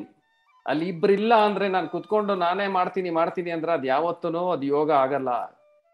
ಅಲ್ಲಿ ಯಾರನ್ನ ಮಾಡ್ಬೇಕು, ಜೀವಾತ್ಮ ಮತ್ತು ಪರಮಾತ್ಮ ಇಲ್ಲ ಭಗವಂತನ ಜೊತೆ ಅದೇನಾಗ್ಬೇಕು, ಈ ಒಂದು ಜೀವಾತ್ಮ ಕನೆಕ್ಟ್ ಆಗ್ಬೇಕು. ಅದಕ್ಕೋಸ್ಕರ ಇರುವಂತ ಪ್ರತಿಯೊಂದು ಪ್ರಾಸೆಸ್ನು ಯೋಗನೇ. ಸೊ ಅದನ್ನ ನಾವು ಅರ್ಥ ಮಾಡ್ಕೋಬೇಕು. ನಮಗೆ ನಿಜವಾದ ಜ್ಞಾನ ಬೇಕು ಅಂದ್ರೆ ನಮ್ಮ ಶಾಸ್ತ್ರಗಳಿಂದಾನೇ ಬರೋದು. ಈ ರೀತಿ ಅವರು ಪರ್ಫೆಕ್ಟ್ ಆಗಿ ಡಿಫೈನ್ ಮಾಡ್ತಾರೆ, ಪರ್ಫೆಕ್ಟ್ ಆಗಿ ಹೇಳ್ತಾರೆ, ಎಲ್ಲೆಲ್ಲಿ ಏನೇನಿದೆ, ಯಾವ್ಯಾವ ರೀತಿ ವರ್ಕ್ ಆಗುತ್ತೆ ಅನ್ನೋದನ್ನು ಸಹ ಹೇಳಿದ್ದಾರೆ. ಆದ್ರೆ ಅನ್ಫಾರ್ಚುನೇಟ್ಲಿ ಏನ್ ಮಾಡ್ತಾ ಇದ್ದಾರೆ, ಫಾರಿನ್ ನಲ್ಲಿ ಇರುವಂತವ್ರು ಇದನ್ನ ಅಕ್ಸೆಪ್ಟ್ ಮಾಡ್ಕೊಂಡು ಈ ಒಂದು ಸಂಸ್ಕೃತ್ ನ ಓದ್ಕೊಂಡು, ಸಂಸ್ಕೃತ್ ಟೆಕ್ಸ್ಟ್ ನ ಓದ್ಕೊಂಡು ಅವರು ಬುದ್ಧಿವಂತರಾಗ್ತಾ ಇದ್ದಾರೆ. ನಾವು ಏನ್ ಮಾಡ್ತಾ ಇದೀವಿ, ಕೆಲಸಕ್ಕೆ ಬಾರದನ್ನ ನಾವು ಓದ್ಕೊಂಡು ನಾವೇನ್ ಮಾಡ್ತಾ ಇದೀವಿ, ದೊಡ್ಡ ಒಂದು ಪರ್ಫೆಕ್ಟ್ ಲೇಬರ್ ಆಗೋದಕ್ಕೆ ಏನ್ ಬೇಕೋ ಅದನ್ನ ನಾವು ಇಲ್ಲಿ ಓದ್ತಾ ಇದೀವಿ. ಇಂಡಸ್ಟ್ರಿಯಲ್ ಒಂದು ಮೆಂಟಾಲಿಟಿ ಏನಿದೆ ಅದು ಅವ್ರಿಗೆ ನೀವು ಚೆನ್ನಾಗಿ ಬುದ್ಧಿ ಉಪಯೋಗಿಸಿ ಅವ್ರನ್ನ ಪ್ರಶ್ನೆ ಮಾಡೋ ಅಂಥವ್ರು ಬೇಕಿಲ್ಲ, ಅವ್ರು ಹೇಳಿದ್ದನ್ನ ಮಾಡೋ ಅಂಥವ್ರು ಬೇಕು. ಅದರ ಪ್ರಕಾರನೇ ನಮ್ಮ ಒಂದು ಎಜುಕೇಶನ್ ಸಿಸ್ಟಮು ಈ ಒಂದು ಮ್ಯಾಟರ್ ಬಗ್ಗೆನೇ ಅವ್ರು ಹೇಳಿದ್ದನ್ನ ಮಾಡೋ ಥರ ನಿಮ್ಮನ್ನ ತಯಾರು ಮಾಡ್ತಾ ಇದೆ. ಸೊ ಇದನ್ನ ಫಾಲೋ ಮಾಡೋ ಅಂಥವ್ರು ಯಾವುದೇ ಆದಂಥ ಒಂದು ಕೀಳು ಭಾವನೆ ಇಟ್ಕೋಬೇಡಿ. ಯಾರು ಅಂತ ಒಂದು ದೊಡ್ಡ ದೊಡ್ಡ ಯೂನಿವರ್ಸಿಟಿಗಳಲ್ಲಿ ಏನೆಲ್ಲ ಒಂದು ಕೂತ್ಕೊಂಡು ಎಕ್ಸ್ಪೆರಿಮೆಂಟ್ ಮಾಡ್ತಾ ಇದಾರಲ್ಲ ಅದರ ಬಿಯಾಂಡ್ ಇರೋವಂಥದ್ದು. ಆಮೇಲೆ ಎಂಥ ಒಂದು ದೊಡ್ಡ ದೊಡ್ಡ ಸೈಂಟಿಸ್ಟ್ಗಳು, ಅವ್ರು ಐನ್ಸ್ಟೀನ್ ಆಗಿರ್ಲಿ, ನ್ಯೂಟನ್ ಆಗಿರ್ಲಿ, ಅವರು ಕ್ಲಿಯರ್ ಆಗಿ ಒಂದು ಅಕ್ನಾಲೇಜ್ ಮಾಡ್ತಾರೆ, ಇದರ ಒಂದು ಕಾನ್ಸೆಪ್ಟ್ ನ ನಮ್ಮ ಒಂದು ಈ ಸಂಸ್ಕೃತ್ ಟೆಕ್ಸ್ಟಿನ ನಾನು ತಗೊಂಡಿದ್ದೀನಿ ಅಂತ. ಸ್ವತಃ ನ್ಯೂಟನ್ ಹೇಳ್ತಾರೆ, ನಾನು ಇಷ್ಟೆಲ್ಲ ದೊಡ್ಡದು ಮಾಡಿದ್ದೀನಿ ಅಂತ ಅಷ್ಟೊಂದು ಹೊಗಳ್ತಾ ಇದ್ದೀರಲ್ಲ, ಸಮುದ್ರದ ದಂಡೆನಲ್ಲಿ ಅನೇಕ ಕಲ್ಲುಗಳು ಬಿದ್ದಿರುತ್ತೆ, ನಾನು ಅದರಲ್ಲಿ ಕಲೆಕ್ಟ್ ಮಾಡಿರೋದು ಕೆಲವೊಂದು ಪೆಬಲ್ಸ್ ಮಾತ್ರನೇ. ಆದ್ರೆ ಭಗವಂತನ ಒಂದು ಸೃಷ್ಟಿನಲ್ಲಿ ಇಂಥ ಪೆಬಲ್ಸ್ಗಳು ಲಕ್ಷಾಂತರ ಬಿದ್ದಿದೆ. ಅಂತ ಒಂದು ನಾಲೆಡ್ಜು ಭಗವಂತಂದು ಅಂತ ಅವರು ಒಪ್ಕೊಳ್ತಾರೆ. ಅಂತ ಗ್ರೇಟ್ ಸೈಂಟಿಸ್ಟ್ಗಳು ಎಲ್ಲರ ತಗೊಂಡಿರೋದು ನಮ್ಮ ಒಂದು ಶಾಸ್ತ್ರಗಳಿಂದಾನೆ, ಅಲ್ಲಿಂದಾನೆ ಅವರು ಅಂತ ಒಂದು ಬಿಗ್ ಬಿಗ್ ಥಿಯರೀಸ್ ಬಂದಿರೋದು. ಆದ್ರೆ ಅದನ್ನೆಲ್ಲ ಏನ್ ಮಾಡ್ತಾ ಇದ್ದಾರೆ, ಈ ರೀತಿ ಬೇರೆಯವರು ಅದನ್ನ ಫಾಲೋ ಮಾಡ್ತಾ ಇದ್ದಾರೆ, ಅದ್ರ ಬೆನಿಫಿಟ್ನ ತಗೊಳ್ತಾ ಇದ್ದಾರೆ. ನಾವೇನ್ ಮಾಡ್ತಾ ಇದೀವಿ, ಅವರನ್ನ ನೋಡ್ಕೊಂಡು ಅದನ್ನ ಮಕ್ಕಿ ಫಾಲೋ ಮಾಡ್ತಾ ಇದ್ದೀವಿ. ನಮಗೆ ಬೇಕಾಗಿರೋದೇನು, ದುಡ್ಡು ಬೇಕು, ಲೈಫಲ್ಲಿ ಮಜಾ ಮಾಡಬೇಕು, ಇಷ್ಟೇ ನಮ್ಮ ಒಂದು ಕಾನ್ಸೆಪ್ಟ್. ಭೌತಿಕವಾದಂಥ ಈ ಒಂದು ಪರಿಕಲ್ಪನೆಯಿಂದ ಅಷ್ಟೊಂದು ಆಧ್ಯಾತ್ಮಿಕವಾಗಿ ಅಷ್ಟೊಂದು ಶ್ರೀಮಂತವಾಗಿರುವಂಥ ನಮ್ಮ ಭಾರತೀಯ ಸಂಸ್ಕೃತಿ ಏನಾಗ್ತಾ ಇದೆ, ನಶಿಸಿ ಹೋಗ್ತಾ ಇದೆ. ಸೊ ಇದನ್ನ ನಾವು ಕರೆಕ್ಟಾಗಿ ಅರ್ಥ ಮಾಡ್ಕೋಬೇಕು. ಇಲ್ಲಿರೋವಂಥ ಒಂದು ಜ್ಞಾನದ ಸಂಪತ್ತು ಎಷ್ಟಿದೆ ಅನ್ನೋದನ್ನ ನಾವು ಇಲ್ಲಿ ತಿಳ್ಕೋಬೇಕು. ಇದರ ಕಡೆ ನಮ್ಮ ಒಂದು ಗಮನನ ಕೊಡಬೇಕು. ಇಂಥ ಒಂದು ಶಾಸ್ತ್ರಗಳನ್ನ ಓದಬೇಕು, ಅರ್ಥ ಮಾಡ್ಕೋಬೇಕು, ನಮ್ಮ ಜೀವನನ ಸಾರ್ಥಕ ಮಾಡ್ಕೋಬೇಕು, ಇನ್ನೊಂದು ನಮ್ಮ ಒಂದು ಮುಂದಿನ ಪೀಳಿಗೆಯವ್ರಿಗೂ ಇದನ್ನ ತಲುಪಿಸ್ಬೇಕು. ಸೊ ಇಂಥ ಒಂದು ಕಾರ್ಯಗಳನ್ನ ನಾವು ಮಾಡಬೇಕು. ಆವಾಗ ಏನಾಗುತ್ತೆ, ನಮ್ಮ ಈ ಒಂದು ಭಾರತೀಯ ಸಂಸ್ಕೃತಿ ಅನ್ನೋದು ಇನ್ನು ಅನೇಕ ಜನರಿಗೆ ಅದು ತಲುಪ್ತಾ ಹೋಗುತ್ತೆ. ಇಲ್ಲ ಅಂದ್ರೆ ನಾವೇನ್ ಮಾಡ್ತೀವಿ, ಇದನ್ನ ಕೀಳು ಮಟ್ಟದಲ್ಲಿ ಅದನ್ನ ಪ್ರೊಜೆಕ್ಟ್ ಮಾಡಿಕೊಂಡು, ಕೀಳು ಮಟ್ಟದಲ್ಲಿ ಮಾತಾಡಿಕೊಂಡು, ಕಾಮಿಡಿ ಮಾಡಿಕೊಂಡು ಅದನ್ನ ನಾವು ಇದಿಷ್ಟೇ ಅನ್ನೋ ಥರ ನಾವು ಮಾಡ್ತೀವಿ. ಬೇರೆಯವರು ಅದನ್ನು ಸಹ ನಿಮ್ಮ ಒಂದು ಸ್ವಂತ ಬುದ್ಧಿಯಿಂದ ಮಾಡ್ತಾ ಇಲ್ಲ, ಬೇರೆಯವರು ಆ ರೀತಿ ಕಾಮಿಡಿ ಮಾಡಿ ತೋರಿಸಿದ್ದಾರೆ, ಅದನ್ನ ನಾವು ಇಮಿಟೇಟ್ ಮಾಡ್ಕೊಂಡು ಹೋಗ್ತಾ ಇದ್ದೀವಿ. ಇಷ್ಟೇನೆ, ಅದನ್ನು ಸಹ ನಮ್ಮ ಸ್ವಂತ ಬುದ್ಧಿಯಿಂದ ನಾವು ಮಾಡ್ತಾ ಇಲ್ಲ. ಸೊ ಇದನ್ನ ನಾವು ತಿಳ್ಕೋಬೇಕು. ನಿಮಗೆ ನಿಜವಾಗ್ಲೂ ನಮ್ಮಲ್ಲಿರುವಂಥ ಒಂದು ಬುದ್ಧಿಶಕ್ತಿ ಇನ್ನೂ ಚುರುಕಾಗಬೇಕು ಅಂದ್ರೆ ನಮ್ಮ ಶಾಸ್ತ್ರಗಳಲ್ಲಿ ನಾವು ಶುಡ್ ಗೋ ಬ್ಯಾಕ್ ಟು ನಮ್ಮ ವೈದಿಕ ಶಾಸ್ತ್ರಗಳಿಗೆ ನಾವು ವಾಪಸ್ ಹೋಗ್ಬೇಕು. ಅವಾಗ ಆಟೋಮೆಟಿಕ್ ಆಗಿ ಎಲ್ಲಾನು ರಿವೈವ್ ಆಗುತ್ತೆ. ಅದಕ್ಕೋಸ್ಕರನೇ ಎಲ್ಲರೂ ಹೇಳೋದು, ಎಲ್ಲದಕ್ಕಿಂತ ಇರುವಂಥ ರಿಚೆಸ್ಟ್ ನಾಲೆಡ್ಜ್ ಸಿಸ್ಟಮ್ ಎಲ್ಲಿದೆ ಅಂದ್ರೆ ಭಾರತ ದೇಶದಲ್ಲೇ ಇರೋದು ಅಂತ. ಆದ್ರೆ ನಾವೇನ್ ಮಾಡ್ತೀವಿ, ಇಲ್ಲಿಂದ ಹೋಗ್ಬಿಟ್ಟು ಅವ್ರ ದೇಶಕ್ಕೆ ಹೋಗ್ತೀವಿ. ಯಾಕೆ, ಅವರು ಸ್ವಲ್ಪ ಎಕ್ಸ್ಟ್ರಾ ದುಡ್ಡು ಕೊಡ್ತಾರೆ, ಎಕ್ಸ್ಟ್ರಾ ಮೆಟೀರಿಯಲ್ ಫೆಸಿಲಿಟಿ ಕೊಡ್ತಾರೆ ಅಂತ. ಆದ್ರೆ ಎಲ್ಲ ಎಜುಕೇಶನ್ ಸಿಸ್ಟಮ್ ಅಂದ್ರೆ ಎಲ್ಲದಕ್ಕಿಂತ ಅತ್ಯಂತ ಸಂಪದ್ಭರಿತವಾದಂಥ ಒಂದು ಜ್ಞಾನ ಇರೋದಲ್ಲಿ ಭಾರತದಲ್ಲಿ, ನಮ್ಮ ಒಂದು ಶಾಸ್ತ್ರಗಳಲ್ಲಿ. ಸೊ ಇದನ್ನ ನಾವು ಅರ್ಥ ಮಾಡ್ಕೋಬೇಕು. ನಾವು ಆಕ್ಚುಲಿ ನಮಗೆ ಹೆಮ್ಮೆ ಇರಬೇಕು ಇದರ ಮೇಲೆ. ಇದನ್ನ ನಾವು ಕಲಿಯುವಂತ ಒಂದು ಪ್ರಯತ್ನನ ಮಾಡಬೇಕು. ಸೊ ಯಾರಿಗೆ ಒಂದು ಸ್ಪಿರಿಚುವಲ್ ಜ್ಞಾನ ಇಲ್ಲದೆ ಇರೋವಂಥವ್ರು ಏನ್ ಹೇಳ್ತಾರೆ, ಆತ್ಮನೇ ಇಲ್ಲ. ಅನೇಕ ಒಂದು ಈವನ್ ಕೆಲವೊಂದು ಧರ್ಮಗಳಿದೆ, ಅಲ್ಲಿ ಆತ್ಮದ ಒಂದು ಅಸ್ತಿತ್ವನೇ ಒಪ್ಕೊಳ್ಳಲ್ಲ. ಆತ್ಮ ಅಂದ್ರೆ ಅವರನ್ನ ಎಲ್ಲ ಇದ್ ಮಾಡ್ಬಿಡ್ತಾರೆ. ಅಂತ ಒಂದು ಧರ್ಮದಲ್ಲೇನೆ ಅನೇಕ ಪುನರ್ಜನ್ಮ, ದೆವ್ವ, ಭೂತ ಎಲ್ಲ ಇದೆ. ಆದ್ರೆ ಆತ್ಮ ಮಾತ್ರ ಇಲ್ಲ, ಅವ್ರು ಒಪ್ಕೊಳ್ಳಲ್ಲ. ನೋ ಆತ್ಮ. ಸೊ ಈ ರೀತಿ ಇವೆಲ್ಲ. ಅದನ್ನೇ ನಾವೇನ್ ಮಾಡ್ತಾ ಇರ್ತೀವಿ, ಅನೇಕ ಜನರು ಅಂತದಕ್ಕೆ ಕನ್ವರ್ಟ್ ಆಗ್ಬಿಟ್ಟು ಅದನ್ನೇ ಸಹ ಮಕ್ಕಿ ಫಾಲೋ ಮಾಡ್ತಾ ಹೋಗ್ತಾರೆ. ಏನಕ್ಕೆ ಹೇಳಿ, ಸ್ವಲ್ಪ ಹಣ ಕೊಡ್ತಾರೆ, ಯಾವ್ದೋ ಒಂದು ಉದ್ಯೋಗ ಕೊಡ್ತೀನಿ ಅಂತಾರೆ. ಸೊ ಇದಕ್ಕೆ ಹೋಗ್ಬಿಟ್ಟು ನಮ್ಗೆ ಅದೇ ಆಹಾರ, ನಿದ್ರಾ, ಭಯ, ಮೈಥುನ ಇದಾಗ್ಬೇಕಷ್ಟೇ. ನನಗೆ ಯಾವ್ದ್ರಿಂದ ಆದ್ರೆ ಏನು, ಇದಾಗ್ಬೇಕು ನನ್ಗಷ್ಟೇ. ಸೊ ಇಂಥ ಒಂದು ಮೆಂಟಾಲಿಟಿಯಿಂದ ನಾವು ಹೊರಗಡೆ ಬರಬೇಕು. ಅದಕ್ಕೇನು, ಎಲ್ಲ ಪ್ರಾಣಿಗಳು ಸಹ ನಮ್ಕಿನ ಚೆನ್ನಾಗಿ ತಿಂತಾವೆ. ನಾವು ಅದನ್ನ ಆಲ್ರೆಡಿ ಡಿಸ್ಕಸ್ ಮಾಡಿದೀವಿ. ನಮ್ಕಿನ ಚೆನ್ನಾಗಿ ಬದುಕುತ್ತೆ, ನಮ್ಕಿನ ಚೆನ್ನಾಗಿ ಆರಾಮಾಗಿ ಆಕಾಶದಲ್ಲಿ ಹಾರಾಡ್ಕೊಂಡಿರುತ್ತೆ. ನಾವು ಮಾಡ್ಬೇಕಾಗಿರೋದೇನು, ಈ ಒಂದು ಸೆಲ್ಫ್ ರಿಯಲೈಸೇಷನ್ ಮಾಡ್ಕೋಬೇಕು, ಆತ್ಮ ಸಾಕ್ಷಾತ್ಕಾರನ ಮಾಡ್ಕೋಬೇಕು. ಸೊ ಆ ಒಂದು ಆಪರ್ಚುನಿಟಿ ನಮಗಿದೆ. ಫಾರ್ಚುನೇಟ್ಲಿ ಅಂದ್ರೆ ಅದೃಷ್ಟವಂತರಾಗಿ ಈ ಒಂದು ಭಾರತದಲ್ಲೇ ಹುಟ್ಟಿದೀವಿ. ಹುಡ್ದಾಗಿಂದ ನಮ್ಮ ಕಿವಿ ಮೇಲೆ ಅಟ್ಲೀಸ್ಟ್ ದೇವ್ರ ಬಗ್ಗೆ ನಮ್ಗೆ ಬೀಳ್ತಾ ಇದೆ. ನಾವೆಂತ ಒಂದು ಜನ್ಮದಲ್ಲಿ ಹುಟ್ಟಿದ್ರು ಸಹ ನಮ್ಗೇನಾಗಿದೆ, ಇಂಥ ಒಂದು ಆಪರ್ಚುನಿಟಿ ನಮ್ಮ ಮುಂದೆ ಸಿಕ್ಕಿದೆ. ಸೊ ಇದನ್ನ ನಾವೇನ್ ಮಾಡ್ಬೇಕು, ಸದುಪಯೋಗ ಪಡಿಸ್ಕೋಬೇಕು. Thank you. ಸೊ ಮುಂದಿನ ಪಾಯಿಂಟ್ ಓದೋಣ.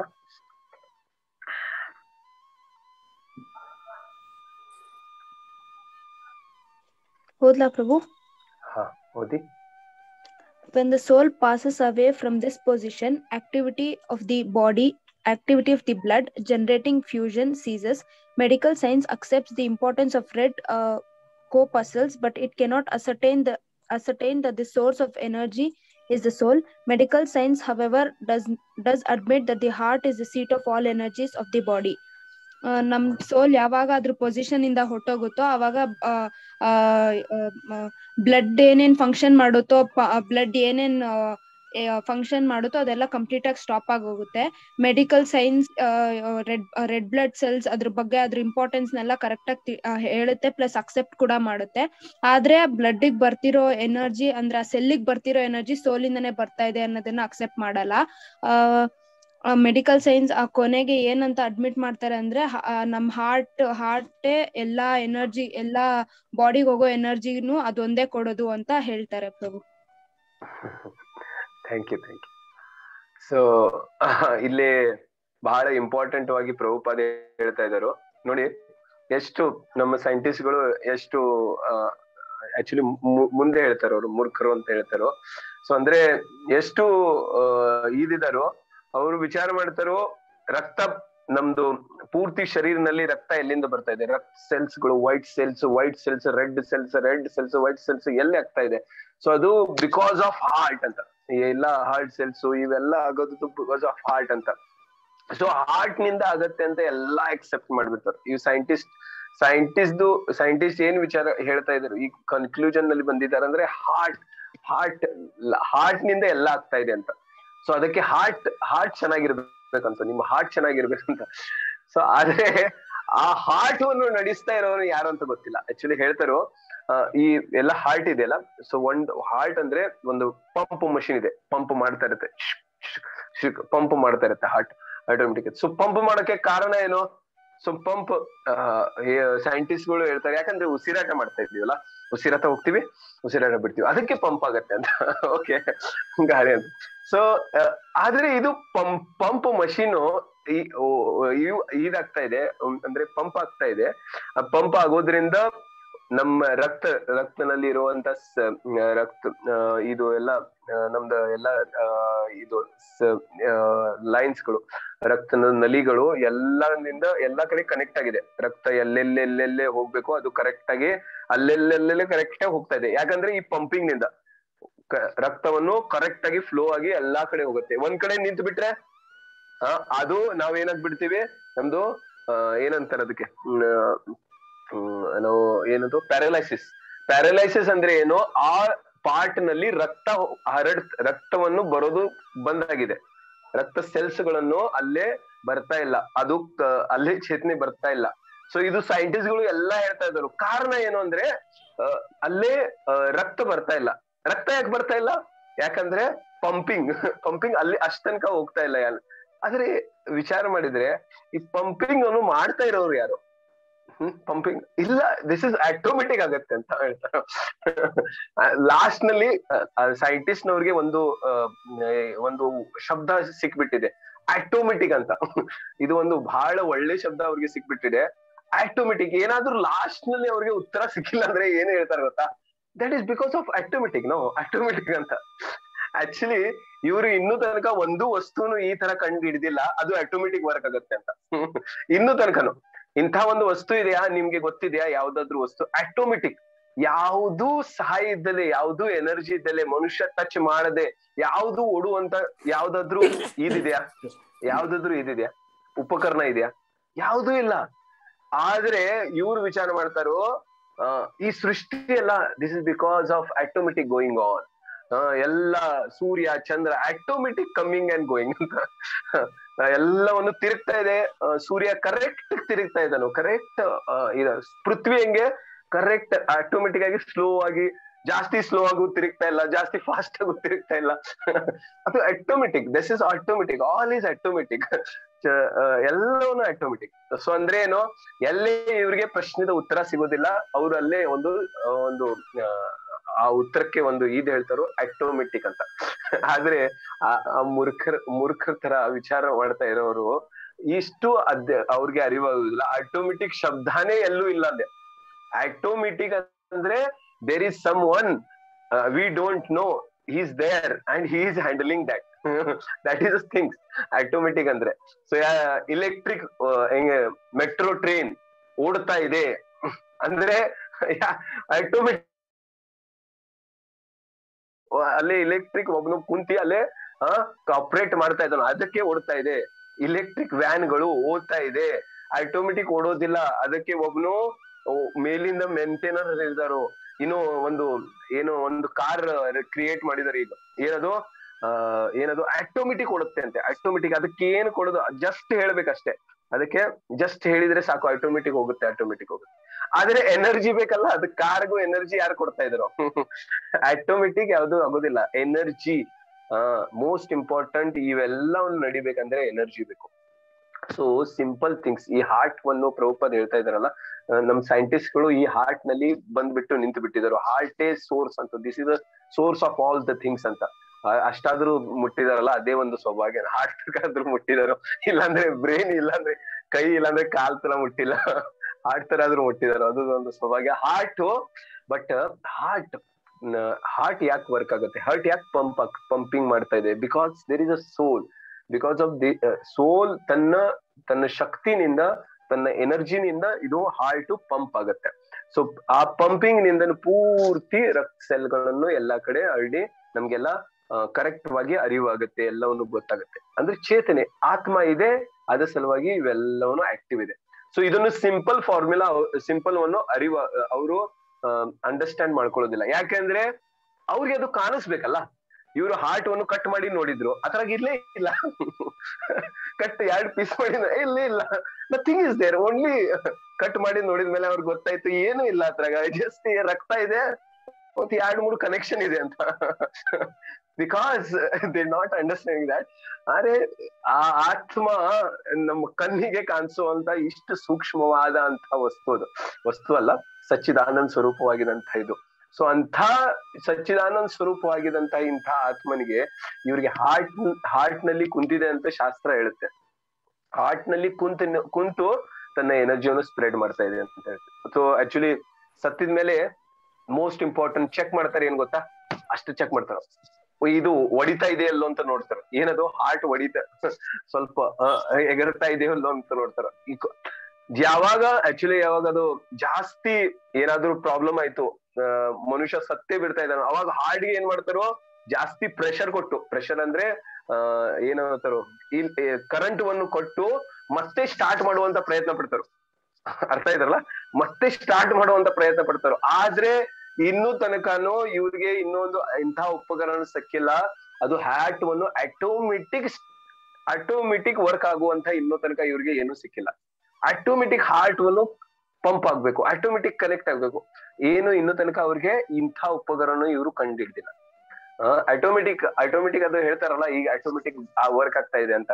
ಸೊ ಆದ್ರೆ ಅದು ಆಟೋಮೆಟಿಕ್ ಇವ್ರು ಮಾಡಿ ತೋರಿಸ್ಬೇಕು. ಅಂದ್ರೆ ಅದು ಇಂಥ ಒಂದು ಹಾರ್ಟ್ ರೆಡಿ ಮಾಡಿ ಅದರಲ್ಲಿ ಆಟೋಮೆಟಿಕ್ ಪಂಪಿಂಗ್ ಆಗೋದು, ಆಟೋಮೆಟಿಕ್ ಅದರಲ್ಲಿ ಸೋಲ್ ಹಾಕಿ, ಸೋಲ್ ಇವ್ರ ಕಡೆ ಇಲ್ಲೇ ಇಲ್ಲ, ಎಲ್ಲಿಂದ ಹಾಕ್ತಾರ ಅಂದ್ರೆ ಸೋಲ್ ಭಗವಂತನ ಕಡೆ ಇದೆ, ಸೋಲ್ ಇವ್ರು ಹಾಕಾಗೋದಿಲ್ಲ.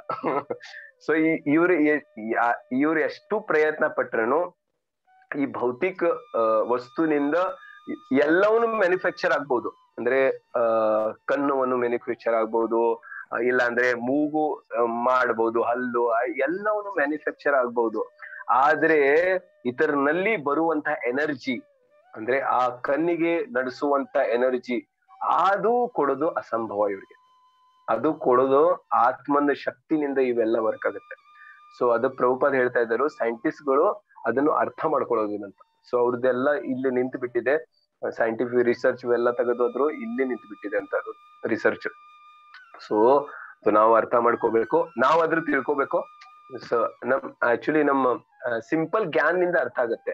ಸೊ ಯಾಕಂದ್ರೆ ನಮ್ಗೆ ಗೊತ್ತಾಗತ್ತೆ ಹಾರ್ಟ್ ಎಲ್ಲ ಕಾರ್ಯವನ್ನು ನಮ್ಮ ಹೃದಯದಿಂದನೇ ಆಗ್ತಾ ಇರುತ್ತೆ. ಒಂದ್ ಸ್ವಲ್ಪ ಹೃದಯ ಬಡತ ಸ್ವಲ್ಪ ಕಡಿಮೆ ಆಗ್ಬಿಟ್ರೆ ಏನಾಗತ್ತೆ, ಪ್ರಭುಜಿ ಏನಾದ್ರು ಆಗ್ತಾ ಇದೆ ಅಂತ ಅನ್ಸುತ್ತೆ ನಮ್ಗೆ, ಪ್ರಭುಜಿ ಏನಾದ್ರು ಆಗ್ತಾ ಇದೆ ಅನ್ಸುತ್ತೆ. So because we can analyse smally. So ಇದನ್ನ ನಾವು ತಿಳ್ಕೊಬೇಕು. ಸೊ ಇಲ್ಲಿ ಸೈಂಟಿಸ್ಟ್ ಗಳಿದ್ದು ಒಂದು ಏನು ಎಕ್ಸ್ಪೆರಿಮೆಂಟ್ ಎಷ್ಟು ತನಕ ಮುಟ್ಟಿದೆ ಅಂತ ನಾವು ಇಲ್ಲೇ ತಿಳ್ಕೊಂಡು ಆಕ್ಚುಲಿ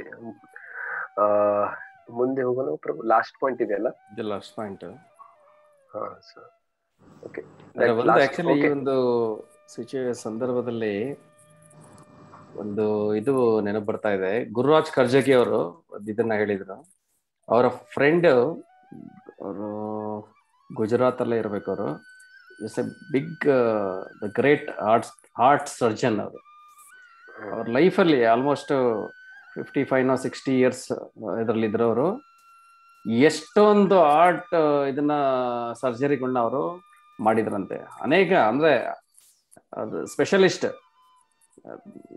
ಅಲ್ಲಿ ಎಂತ ಒಂದು ಪ್ರಾಬ್ಲಮ್ಗಳಿದ್ರನ್ನ ಅವರು ಸರ್ಜರಿ ಮಾಡಿ ಇದು ಮಾಡ್ಬಿಡ್ತಾ ಇದ್ರು ಅವರು. ಆಮೇಲೆ ಇನ್ನೊಂದು ಏನಂದ್ರೆ ಅವರು ಪಕ್ಕಾ ಏತಿಸ್ಟ್, ಅಂದ್ರೆ ಭಗವಂತನ ದೇವರು ಇದ್ರ ಮೇಲೆ ನಂಬಿಕೆ ಇರೋವಂತನಲ್ಲ. ಬಂತ ಸರ್ಜರಿ ಮಾಡಿ ಅವ್ರು ಎಷ್ಟೊಂದು ಇದು ಎಕ್ಸ್ಪರ್ಟ್ ಆಗಿದ್ರು ಅಂದ್ರೆ ಎಲ್ಲಾರು ಅವ್ರ ಹತ್ರನೇ ಬಂದು ಈವನ್ ಅಪಾಯಿಂಟ್ಮೆಂಟ್ ತಗೊಂಡು ಎಷ್ಟೊಂದು ತಿಂಗಳುಗಳ ಕಾಲ ವೇಟ್ ಮಾಡಿ ಬೇಕಾದ್ರೆ ಅವರು ಏನ್ ಮಾಡ್ತಾ ಇದ್ರು, ಅವ್ರ ಹತ್ರನೇ ಮಾಡಿಸ್ಕೊಂತ ಇದ್ರು. ಈಗಿರ್ಬೇಕಾದ್ರೆ ಒಂದು ಕೇಸ್ ಬರುತ್ತೆ ಪಾಪ, 5 ವರ್ಷದ ಒಂದು ಹುಡುಗಿ, ಅವ್ರಿಗೆ ಹಾರ್ಟಲ್ಲಿ ಪ್ರಾಬ್ಲಮ್ ಆಗಿರುತ್ತೆ. ಅದನ್ನ ಫುಲ್ ಅವ್ರ ಹತ್ರಕ್ಕೆ ಬರ್ತಾರಂತೆ. ಫುಲ್ ಅವರು ಸ್ಟಡಿ ಮಾಡ್ತಾರೆ ಏನಿದೆ ಸಿಚುವೇಶನ್ ಇದೆ ಅಂತ. ಆದ್ರೆ ಅವ್ರು ಹೇಳ್ತಾರೆ, ನೋಡಿ ಇದು ಬಿಯಾಂಡ್ ನಮ್ ಕಂಟ್ರೋಲ್ ಆಗೋಗಿದೆ. ಮ್ಯಾಕ್ಸಿಮಮ್ ಈ ಹುಡುಗಿ ಬದುಕ್ತಾರೆ ಅಂದ್ರೆ ಇನ್ನೊಂದು 2 ತಿಂಗಳು ಬದುಕ್ತಾರೆ ಅಷ್ಟೇನೆ. ಅದ್ರ ಮೇಲೆ ಅವರು ಬದುಕೋದಿಕ್ಕೆ ಚಾನ್ಸೇ ಇಲ್ಲ, ದಿರಸು ಇದು ಅಂತ ಹೇಳ್ತಾರೆ. ಆದ್ರೆ ಒಂದು ಟ್ರೈ ನಾನು ಮಾಡ್ಬೋದು, ನಾನೊಂದು ಸರ್ಜರಿ ಮಾಡ್ಬೋದು. ನಾನು ಮಾಡಿಲ್ಲ ಅಂದ್ರೆ ಅವರು ಬದುಕೋದಿಕ್ಕೆ ಚಾನ್ಸೇ ಇಲ್ಲ. ಇನ್ ಕೇಸ್ ನಾನು ಮಾಡ್ಬೋದು, ಆದ್ರೆ 99% ನಾನು ಅಶ್ಯೂರೆನ್ಸ್ ಕೊಡೋದೇ ಇಲ್ಲ. 1% ಅಲ್ಲಿ ಇದೆ, ಇದು ಕ್ಯೂರ್ ಆಗ್ಬೋದು, ಸಕ್ಸಸ್ ಆಗ್ಬೋದು. ಆದ್ರೆ 99% ನಾನು ಅಶ್ಯೂರೆನ್ಸ್ ಕೊಡ್ತಾ ಇಲ್ಲ. ಅದೊಂದು ಚಾನ್ಸ್ ತಗೋಬಹುದು ಅಂದ್ಬಿಟ್ಟು ಅವ್ರ ತಂದೆ ತಾಯಿಗಳನ್ನ ಕೇಳ್ತಾರೆ, ಇದನ್ನ ಮಾಡ್ಬೋದಾ ಅಂತ.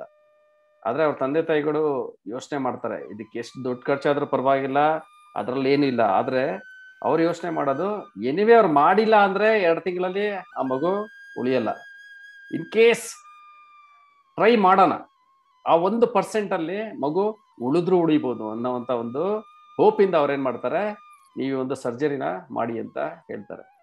ಆವಾಗ ಒಂದು ಪಾಪ ಒಂದು ಮಗುನ ಅವ್ರೇನ್ ಮಾಡ್ತಾರೆ, ಕರ್ಕೊಂಡು ಬರ್ತಾರೆ ಸರ್ಜರಿ ಮಾಡೋದಕ್ಕೆ ಅಂತ. ಅನಸ್ತೇಶಿಯಾ ಕೊಡೋದಕ್ಕಿಂತ ಮುಂಚೆ ಆ ಮಗು ಡಾಕ್ಟರ್ನ ಕೇಳುತ್ತೆ, ನಾನು ನಿಮ್ಗೆ ಒಂದು ಪ್ರಶ್ನೆ ಕೇಳಬೇಕು ಅಂತ.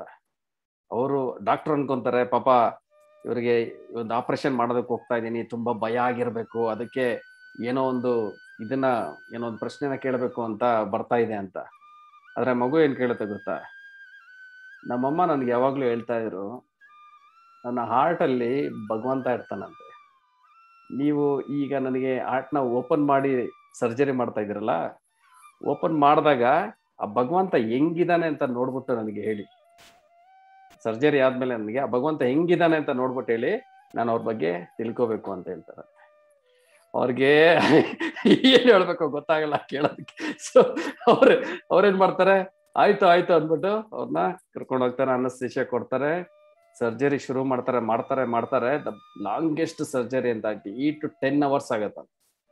ಅಷ್ಟೊಂದು ಇದು ಮಾಡ್ತಾರೆ. ಕಡೆಗೆ ಅವ್ರು ಎಲ್ಲಾ ಇದು ಮಾಡಿದ್ರು ಅವ್ರ ಪಾಪ ಆ ಮಗು ಹೇಳಿತ್ತಲ್ಲ, ಅದೊಂದು ಅವ್ರಿಗೆ ಇದಾಗ್ತಾ ಇರತ್ತೆ. ಇಂಥವ್ರು ಅವರು ಫುಲ್ ಟ್ರೈ ಮಾಡ್ತಾರೆ, ಆದ್ರೆ ಆಗದೇ ಇಲ್ಲ ಅನ್ಬಿಟ್ಟು ಅವರು ಕೈ ಚೆಲ್ಲಿ ಬಿಟ್ಬಿಡ್ತಾರೆ. ಆದ್ರೆ ಆ ಮಗು ಹೇಳಿತ್ತಲ್ಲ, ಆ ಹಾರ್ಟ್ನ ಓಪನ್ ಮಾಡಿದಾಗ ಅಲ್ಲಿ ಭಗವಂತ ಇದ್ನೋ ಇಲ್ವೋ ಅಂತ, ಭಗವಂತ ಇದ್ನೋ ಇಲ್ಲೋ ಅಲ್ಲ, ಭಗವಂತ ಹೆಂಗಿದಾನೆ ಅಂತ ಹೇಳಿ ಅಂತ ಹೇಳಿದ್ರಲ್ಲ. ನನ್ಗೆ ಏನ್ ಹೇಳಿ ಒಂದು ಮಗುಗೆ ಅಂತ ಅವರು ಫಸ್ಟ್ ಟೈಮು ಅವ್ರೇನ್ ಮಾಡ್ತಾರೆ, ಭಗವಂತನ ಅವರು ಬೇಡ್ಕೊಳ್ತಾರೆ, ನಾನು ಏನ್ ಹೇಳಿ ಅಂತ. ಸೊ ಆವಾಗ ಇಮ್ಮಿಡಿಯೇಟ್ಲಿ ಅವ್ರಿಗೆ ಏನಾಗುತ್ತೆ, ಅಲ್ಲಿ ಆ ಒಂದು ಇದು ಸ್ಟಾರ್ಟ್ ಆಗತ್ತಂತೆ, ಪಂಪ್ ಆಗೋದು ಸ್ಟಾರ್ಟ್ ಆಗತ್ತಂತೆ. ಅವಾಗ ಅಲ್ಲಿ ಇರೋರು ಹೇಳ್ತಾರಂತೆ, ಬ್ಲಡ್ ಇಸ್ ಫ್ಲೋಯಿಂಗ್ ಅಂತ. ಆಮೇಲೆ ಇಮ್ಮಿಡಿಯೇಟ್ಲಿ ಅವ್ರೇನ್ ಮಾಡ್ತಾರೆ, ಮತ್ತೆ ಆ ಒಂದು ಸರ್ಜರಿನ ಕಂಟಿನ್ಯೂ ಮಾಡ್ತಾರೆ. ಆಮೇಲೆ ಆ ಮಗು ಕಂಪ್ಲೀಟ್ ಆಗಿ ಒಂದು ಸಕ್ಸಸ್ಫುಲ್ ಆಗಿರೋಂಥ ಒಂದು ಸರ್ಜರಿ ಆಗುತ್ತಂತೆ. ಇದು ಆಕ್ಚುಲಿ ಪ್ರಾಕ್ಟಿಕಲ್ ಆಗಿ ರೆಕಾರ್ಡ್ ಆಗಿರೋಂಥದ್ದು.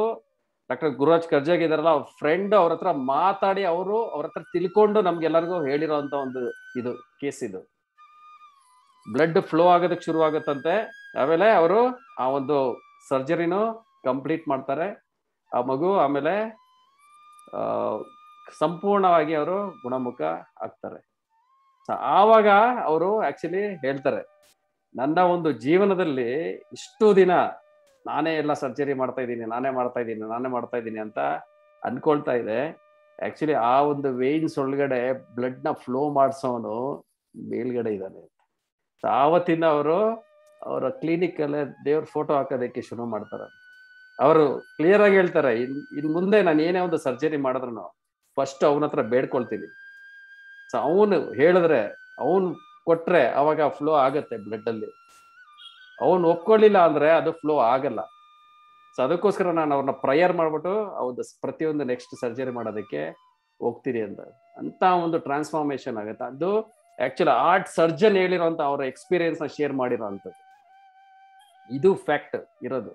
ನಮಗ್ ಗೊತ್ತಿರೋದು ಫ್ಲೋ ಆಗತ್ತೆ ಅಂತ ಅಷ್ಟೇನೆ. ಅದು ಯಾರಿಂದ ಆಗತ್ತೆ, ಆ ಒಂದು ಎನರ್ಜಿ ಏನು ಅಂತ, ಆ ಎನರ್ಜಿನೇ ದೇವೋತ್ತಮ ಪರಮ ಪುರುಷ ಕೃಷ್ಣ. ಸೊ ಮುಂದಿನ ಪಾಯಿಂಟ್ ಅಲ್ಲಿ ಇದನ್ನ ಅಲ್ಲೇ ಹೇಳ್ತಾ ಇರೋದು, ಅವ್ರು ಯಾವ ರೀತಿ ಒಂದು ದೊಡ್ಡ ಸೂರ್ಯನಿಂದ ಅನೇಕ ಕಿರಣಗಳು ಬರ್ತಾ ಇರುತ್ತೆ. ಆ ಒಂದು ಕಿರಣಗಳನ್ನ ನಮ್ ಕೈಲಿ ಏನ್ ಮಾಡಕ್ಕಾಗಲ್ಲ, ಕೌಂಟ್ ಮಾಡಕ್ಕಾಗಲ್ಲ. ಇನ್ಯೂಮರಬಲ್ ರೇಸ್ ಆ ಒಂದು ಸನ್ಶೈನ್ ಅಲ್ಲಿ ಇರೋವಂಥದ್ದು. ಆ ತರ ಭಗವಂತನ ಒಂದು ಇದರಿಂದ ಏನ್ ಬರ್ತಾ ಇದೆ, ಅಷ್ಟೊಂದು ಜೀವಾತ್ಮರು ಬರ್ತಾ ಇದಾರೆ. ಅಷ್ಟೊಂದು ಜೀವಾತ್ಮರು ನಾವೆಲ್ಲರೂ ಬಂದಿದ್ದೀವಿ. ಇದು ಎಷ್ಟು ಅನ್ಕೌಂಟಬಲ್, ಅಷ್ಟೊಂದು. ಅಂದ್ರೆ ಭಗವಂತನಿಂದ ಬರ್ತಾ ಇರೋದ್ರಿಂದ ಏನಾಗಿದೆ, ಸೂರ್ಯನಿಂದ ಬರ್ತಾ ಇರೋಂತ ಒಂದು ಕಿರಣಗಳು ಏನಾಗಿದೆ, ಅದೇ ತರ ಬ್ರೈಟ್ ಆಗಿದೆ, ಅದೇ ತರ ಬೆಳಕನ್ನ ಕೊಡುವಂತ ಕಿರಣಗಳು. ಸೊ ಅದೇ ರೀತಿ ಭಗವಂತನಿಂದ ಬರ್ತಾ ಇರೋಂತ ಒಂದು ನಾವೆಲ್ಲರೂ ಏನಾಗಿದ್ದೀವಿ, ಆ ಒಂದು ಸುಪೀರಿಯರ್ ಎನರ್ಜಿ ಆಗಿದ್ದೀವಿ. ಅಂದ್ರೆ ಭಗವಂತನ ಒಂದು ಗುಣನೇ ನಾವು ಪಡ್ಕೊಂಡಿದೀವಿ. ಯಾವ ರೀತಿ ಸೂರ್ಯನಲ್ಲೇ ಬೆಳಕಿದೆ, ಸೂರ್ಯನ ಕಿರಣಗಳಲ್ಲೂ ಏನಿದೆ, ಬೆಳಕಿದೆ. ಅದೆಷ್ಟಿದೆ, ಅಸಂಖ್ಯಾತ ಕಿರಣಗಳಿದೆ. ಅದೇ ರೀತಿನೇ ಈ ಒಂದು ಪ್ರಪಂಚದಲ್ಲೂ ಸಹ ಭಗವಂತ ಏನೊಂದು ಸಚ್ಚಿದಾನಂದ ಸ್ವರೂಪದಲ್ಲಿದ್ದಾರೆ, ಅದೇ ಒಂದು ಸಚ್ಚಿದಾನಂದ ಸ್ವರೂಪದಲ್ಲಿರುವಂತ ಅಸಂಖ್ಯಾತ ಜೀವಾತ್ಮಗಳು ನಾವೆಲ್ಲರನ್ನು ಈ ಒಂದು ಪ್ರಪಂಚದಲ್ಲಿ ಇರೋದು. ಸೊ ಭಗವಂತನ ಒಂದು ಗುಣನ ನಾವೆಲ್ಲರನ್ನು ತಗೊಂಡ್ ಬರ್ತಾ ಇದೀವಿ. ಆ ಒಂದು ಪವರ್ ನಮ್ಮ ಹತ್ರ ಎಲ್ಲರ ಹತ್ರನೂ ಇದೆ. ಅದೇ ಒಂದು ಸಚ್ಚಿದಾನಂದ ಸ್ವರೂಪದಲ್ಲಿ ನಾವೆಲ್ಲ ಇರೋವಂಥವ್ರು. ಇಂಥ ಒಂದು ಇದನ್ನ ನಾವು ಮರೆತುಬಿಟ್ಟು ನಾವೇನ್ ಮಾಡ್ತಾ ಇದೀವಿ, ಬರೀ ಒಂದು ಭೌತಿಕ ಒಂದು ಆಕ್ಟಿವಿಟಿಗಳಿಗೋಸ್ಕರ ಅದೇ ಒಂದು ಆಹಾರ, ನಿದ್ರಾ, ಭಯ, ಮೈಥುನದಲ್ಲಿ ನಮ್ಮ ಜೀವನನ ಮುಳುಗಿಸ್ತಾ ಇದೀವಿ. ನಮಗ್ ಗೊತ್ತಿರೋದು ಬರೀ ಅದೊಂದೇ ಆಕ್ಟಿವಿಟಿ ಅನ್ನೋ ತರ ಆಗೋಗಿದೆ. ನಾವು ಮಾಡೋಂಥ ಪ್ರತಿಯೊಂದು ಆಕ್ಟಿವಿಟಿ ಭೌತಿಕ ಆಕ್ಟಿವಿಟಿಗಳಾಗ್ಬಿಟ್ಟಿದೆ. ಈ ಒಂದು ಸ್ಪಿರಿಚುವಲ್ ಸ್ಪಾರ್ಕ್ ಏನಿದೆ, ಅದು ಮಾಡಬೇಕಾಗಿರೋದು ಸ್ಪಿರಿಚುವಲ್ ಆಕ್ಟಿವಿಟಿ. ಆ ಒಂದು ದ ಸುಪ್ರೀಂ ಸ್ಪಿರಿಚುವಲ್ ಯಾರಿದ್ದಾರೆ, ದೇವೋತ್ತಮ ಪರಮ ಪುರುಷ, ಅವನ ಜೊತೆ ಕನೆಕ್ಟ್ ಆಗ್ಬೇಕು. ಆವಾಗ ಏನಾಗುತ್ತೆ, ಅದೇನಾಗುತ್ತೆ, ಆಟೋಮೆಟಿಕ್ ಆಗಿ ನಮ್ಮಲ್ಲಿರುವಂತ ಎಲ್ಲ ಕಲ್ಮಶಗಳು ಬರ್ನ್ ಆಗೋಗುತ್ತೆ. ಆಟೋಮೆಟಿಕ್ ಆಗಿ ನಾವು ಪ್ಯೂರಿಫೈ ಆಗ್ತೀವಿ. ಆವಾಗ ನಮ್ಮ ಜೀವನ ಸಾರ್ಥಕ ಆಗುತ್ತೆ. ಇದೊಂದು ಅಂತ ಒಂದು ಸೈಂಟಿಫಿಕ್ ಆಗಿರೋಂಥ ಒಂದು ಪ್ರಾಸೆಸ್ ಇದು. ಎಸ್ ಪ್ರಭು, ಸಮಯ ಆಗ್ತಾ ಇದೆ. ಸೊ ಏನಾದ್ರು ಪ್ರಶ್ನೆ ಇದ್ರೆ ಕೇಳ್ಬೋದು, ಇಲ್ಲ ಇವತ್ತಿನ ಒಂದು ಪಾಯಿಂಟ್ಸ್ ಹೇಳಿ ಕ್ಲಾಸ್ನ ಮುಗಿಸೋಣ. ಹರೇ ಕೃಷ್ಣ ಪ್ರಭು. ಹೇಳಿ ಮಾತಾಜಿ. ಆವಾಗ್ಲೇ ಉದ್ವಲೋಕ ಅಂದ್ರೆ ಅದು ವಿಷ್ಣು ಲೋಕ ಅಲ್ವಾ ಪ್ರಭು? ಉದ್ವಲೋಕ ಅಂದ್ರೆ ಮೇಲಿನ ಉತ್ತಮವಾದ ಲೋಕಗಳು. ಅಂದ್ರೆ ವಿಷ್ಣು ಲೋಕ, ವಿಷ್ಣು ಲೋಕನೇ ಆಗ್ಬೇಕಾಗಿಲ್ಲ, ವಿಷ್ಣು ಲೋಕನ ಮೇಲ್ಗಡೆನೆ ಇರೋದು. ಅದು ಈವನ್ ಸ್ವರ್ಗಲೋಕ ಆಗ್ಬೋದು, ಸೂರ್ಯಲೋಕ ಆಗಿರ್ಬೋದು, ಊರ್ಧ್ವಲೋಕಗಳು ಅಂದ್ರೆ ಭೂಲೋಕಕ್ಕಿಂತ ಮೇಲ್ಗಡೆ ಇರುವಂತಹ ಲೋಕಗಳು, 6 ಲೋಕಗಳು. ಅಂದ್ರೆ ವಿಷ್ಣು ಲೋಕ ಅದಕ್ಕಿಂತ ಮೇಲಿದೆ. ಹೌದು, ಮತ್ತೆ ಬಿಯಾಂಡ್ ಅದಕ್ಕಿಂತ ಮೇಲಿರೋದು ವೈಕುಂಠ ಲೋಕ, ಕೈಲಾಸ, ಇದೆಲ್ಲ. ಆಮೇಲೆ ಇನ್ನೊಂದು ಹೇಳಿದ್ರಲ್ವಾ ನೀವು ಅವಾಗ್ಲೇ, ಇವ್ರು ಏನೋ ಓದ್ತಾರೆ, ಏನೋ ಮಾಡ್ತಾರೆ, ಇವ್ರಿಗೆ ಬುದ್ಧಿ ಇಲ್ಲ ಅಂತ. ಈ ಅನುಭವ ನಮಗೂ ಆಗಿದೆ. ಯಾಕಂದ್ರೆ ಏನು ಓದ್ತಾನೆ ಇರ್ತೀಯ, ಅದೇನೋ ಮಣ ಅಂತಿರ್ತೀಯ ಅಂತ ಇದ್ರು ನಮ್ಗೆ ಗೊತ್ತಿರೋರು. ಮಣ ಅಂತಿರ್ತೀಯ, ಏನೋ ಓದ್ತಿರ್ತೀಯ, ಎಷ್ಟು ಅದನ್ನೇ ಓದ್ತೀಯ, ಅದನ್ನೇ ಕೇಳ್ತೀಯ ಅದನ್ನೇ ಓದ್ತೀಯ ಅಂತ. ಈಗ ಕೊರೋನಾ ಬಂದ್ಮೇಲೆ ಅವ್ರಿಗೆ ವಾಟ್ಸಪ್ ಅಲ್ಲಿ ಅಯ್ಯೋ ಬೆಳಗ್ಗೆ ಎದ್ದು ಜ್ಞಾನ ಮಾಡ್ಬೇಕು, ಇದು ಮಾಡ್ಬೇಕು, ಅದ್ ಮಾಡ್ಬೇಕು, ಜ್ಞಾನ ಮಾಡಿದ್ರೆ ನಿಮ್ಗೆ ಯಾವ್ದು ಕಾಯಿಲೆ ಇರಲ್ಲ ಅಂತ ಬಂದಿದೆ. ಅದನ್ನ ನನಗೆ ಪುನಃ ವಾಟ್ಸಪ್ ಮಾಡಿದ್ದಾರೆ. ಅದು ಏನಕ್ಕೆ ಮಾಡಿದಾರೆ ಹೇಳಿ, ಕೊರೋನಾ ಬರ್ದೇ ಇರ್ಲಿ ಅಂತ, ಭಗವಂತನ ಬಗ್ಗೆ ತಿಳ್ಕೊಳ್ಳಿ ಅಂತಲ್ಲ. ನಮ್ಮ ಒಂದು ಈ ಒಂದು ಮನುಷ್ಯ ಪ್ರಾಣಿಗೆ ಅರ್ಥ ಆಗೋದು ಬರೀ ಭೌತಿಕವಾಗಿರುವಂತ ಒಂದು ಪ್ರಾಫಿಟ್ ಮಾತ್ರನೇ ಅರ್ಥ ಆಗೋದು. ಅದು ಬಿಟ್ಟು ಬೇರೆ ಯಾವ ಲ್ಯಾಂಗ್ವೇಜು ಅರ್ಥ ಆಗಲ್ಲ ಈ ಪ್ರಾಣಿಗೆ. ಅದು ನೀವ್ ಹೇಳುವಾಗ ನನ್ಗೆ ಅದು ಫ್ಲಾಶ್ ಆಯ್ತು.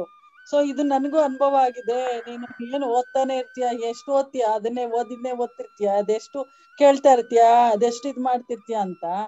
ಸೊ ಇದು ನನ್ಗೆ ಈಗ ಫ್ಲಾಶ್ ಆಯ್ತು, ಅದಕ್ಕೆ ಹೇಳ್ದೆ. ಪುನಃ ನನಗೆ ಆಕ್ಚುಲಿ ಅದನ್ನ ಹೇಳ್ತಾ ಇದ್ದಿದ್ದು ಏನಕ್ಕೆ ಅಂದ್ರೆ, ನಮ್ಮ ಎಲ್ಲಾ ಸಿನಿಮಾಗಳಲ್ಲಿ ಎಲ್ಲಾದ್ರಲ್ಲೂ ಯಾರು ಶಾಸ್ತ್ರಗಳನ್ನ ಓದ್ತಾರೆ, ಯಾರು ಶಿಕಾನ ಬಿಟ್ಟಿರ್ತಾರೆ, ಅವ್ರು ಕಾಮಿಡಿ ಪೀಸ್ ತರಾನೇ ತೋರ್ಸೋದು. ಏನು ಗೊತ್ತಿಲ್ದಿರೋಂತ ಒಂದು ಮುಟ್ಟಾಳನ್ ತರ ತೋರಿಸ್ತಾರೆ. ಆಕ್ಚುಲಿ ಬೇರೆಯವರೆಲ್ಲ ಮುಟ್ಟಾಳ್ರು, ಇವನಿಗೆ ಆಕ್ಚುಲಿ ಜ್ಞಾನ ಬರ್ತಾ ಇರುತ್ತೆ. ಆದ್ರೆ ತೋರ್ಸೋದು ಯಾವ ರೀತಿ, ಆ ರೀತಿ ಪ್ರೊಜೆಕ್ಟ್ ಮಾಡಿ ಮಾಡಿ ಮಾಡಿ ಮಾಡಿ ಮಾಡಿ ಅವ್ರ ಪಾಪ ಅದನ್ನ ಆ ರೀತಿ ಹಾಕೋದನ್ನು ಬಿಟ್ಬಿಟ್ಟಿರ್ತಾರೆ ಈಗ. ಆ ರೀತಿ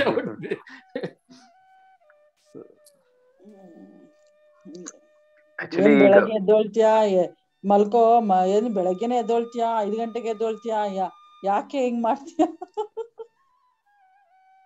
ನೀವು ತಗೊಳ್ತಾ ಇರೋದು ಆಕ್ಚುಲಿ, ನೀವು ಮಾಡ್ತಾ ಇರೋದು ಆಕ್ಚುಲಿ ಜ್ಞಾನದ ಪ್ರೊಸೆಸ್. ಸೊ ನೋಡಿ, ನೀವೇನು ಓದ್ತಾ ಇದ್ದೀರಾ ಅದು ಇದು ಸಾಧಾರಣ ಅಲ್ಲ. ಸೊ ನಾವ್ ಈಗ ನೋಡ್ತಾ ಇದೀವಲ್ಲ, ಇಷ್ಟು ನಾವು ತಿಳ್ಕೊಳ್ತಾ ಇದೀವಿ. ಅಪಾನ ಉದಾನ ಇವೆಲ್ಲವನ್ನು ಶಾಸ್ತ್ರದಲ್ಲಿ ಫಸ್ಟೇ ಬರ್ದಿದರು. ಸೊ ನೀವು ಇವು ಶಾಸ್ತ್ರನಲ್ಲಿ ನೀವು ಓದಿದ್ರೆ ಅವ್ರಕ್ಕಿಂತ ಎಷ್ಟು ಸ್ಟ್ಯಾಂಡರ್ಡ್ ಹೈಯರ್ ಇರ್ತೀರಾ ನೀವು, ಜ್ಞಾನ ಮುಖಾಂತರವಾಗಿ ಎಷ್ಟು ಸ್ಟ್ಯಾಂಡರ್ಡ್ ಹೈಯರ್. ಸೊ ನೀವು ಇವೆಲ್ಲ ಅವ್ರು ಹೇಳ್ತಾರೋ ಇವ್ರು ಹೇಳ್ತಾರಂತ ನಾವು ಅದ್ರ ಬಗ್ಗೆ ವಿಚಾರ ಮಾಡೋದ್ಕಿಂತ, ಅಯ್ಯೋ ಅದ್ರ ಬಗ್ಗೆ ಎಲ್ಲ ಯೋಚನೆ ಮಾಡಲ್ಲ. ನಮ್ಗೆ ಓದಿಲ್ಲ, ಇವತ್ತು ಓದಿಲ್ಲ, ಇನ್ನು ಚಾಂಟಿಂಗ್ ಆಗಿಲ್ಲ ಅನ್ನೋದು ಇರುತ್ತೆ ಮೈಂಡ್ ಅಲ್ಲಿ ಆಕ್ಚುಲಿ. ಸೊ ಅದ್ರ ಬಗ್ಗೆ ಎಲ್ಲ ಯೋಚನೆ ಮಾಡಿದ್ರೆ ಮತ್ತೆ ನಾವು ಓದೋದ್ನೇ ಮರ್ತ್ ಬಿಡ್ಬೇಕಾಗತ್ತೆ. ಅದಕ್ಕೆ ವಿಚಾರ ಮಾಡ್ಬೇಕು. ನಾವು ತಗೊಳ್ತಾ ಇರೋ ಜ್ಞಾನ ಬಹಳ ಹೈಯರ್ ಇದೆ. ಇವರಿಗೆಲ್ಲ ಅಂದ್ರೆ ಏನಂತಾರಲ್ಲ, ಪ್ರೂಫ್ ಮಾಡೋ ಸಲುವಾಗಿ ಅಲ್ಲ ನಮ್ದು ಜ್ಞಾನ. ಅವ್ರಿಗೆ ಭಗವದ್ಗೀತೆ ಓದಿ ಅಂತ ಹೇಳ್ತೀನಿ. ಅಯ್ಯೋ ನಾನೆಲ್ಲ ಓದ್ಬಿಟ್ಟಿದೀನಿ, ಎಲ್ಲ ನನಗೆ ಗೊತ್ತು. ಸೊ ಒಳ್ಳೇದಿದೆ. ಅದಕ್ಕೆ ಆಯ್ತು, ಎಲ್ಲ ಗೊತ್ತಲ್ಲ ಬಿಡಿ, ನಾವಾದ್ರೂ ತಿಳ್ಕೊಳ್ತೀವಿ ಬಿಡಿ ಅಂದೆ. ನೀವ್ ಅರ್ಥ ಆದ್ರೆ ಸಾಕು ಜಗತ್ತಿಗೆ. ನಮ್ಗೆ ನಾವು ಅರ್ಥ ಮಾಡ್ಕೊಂಡ್ರೆ ಸಾಕು ಲೈಫ್ ಅಲ್ಲಿ.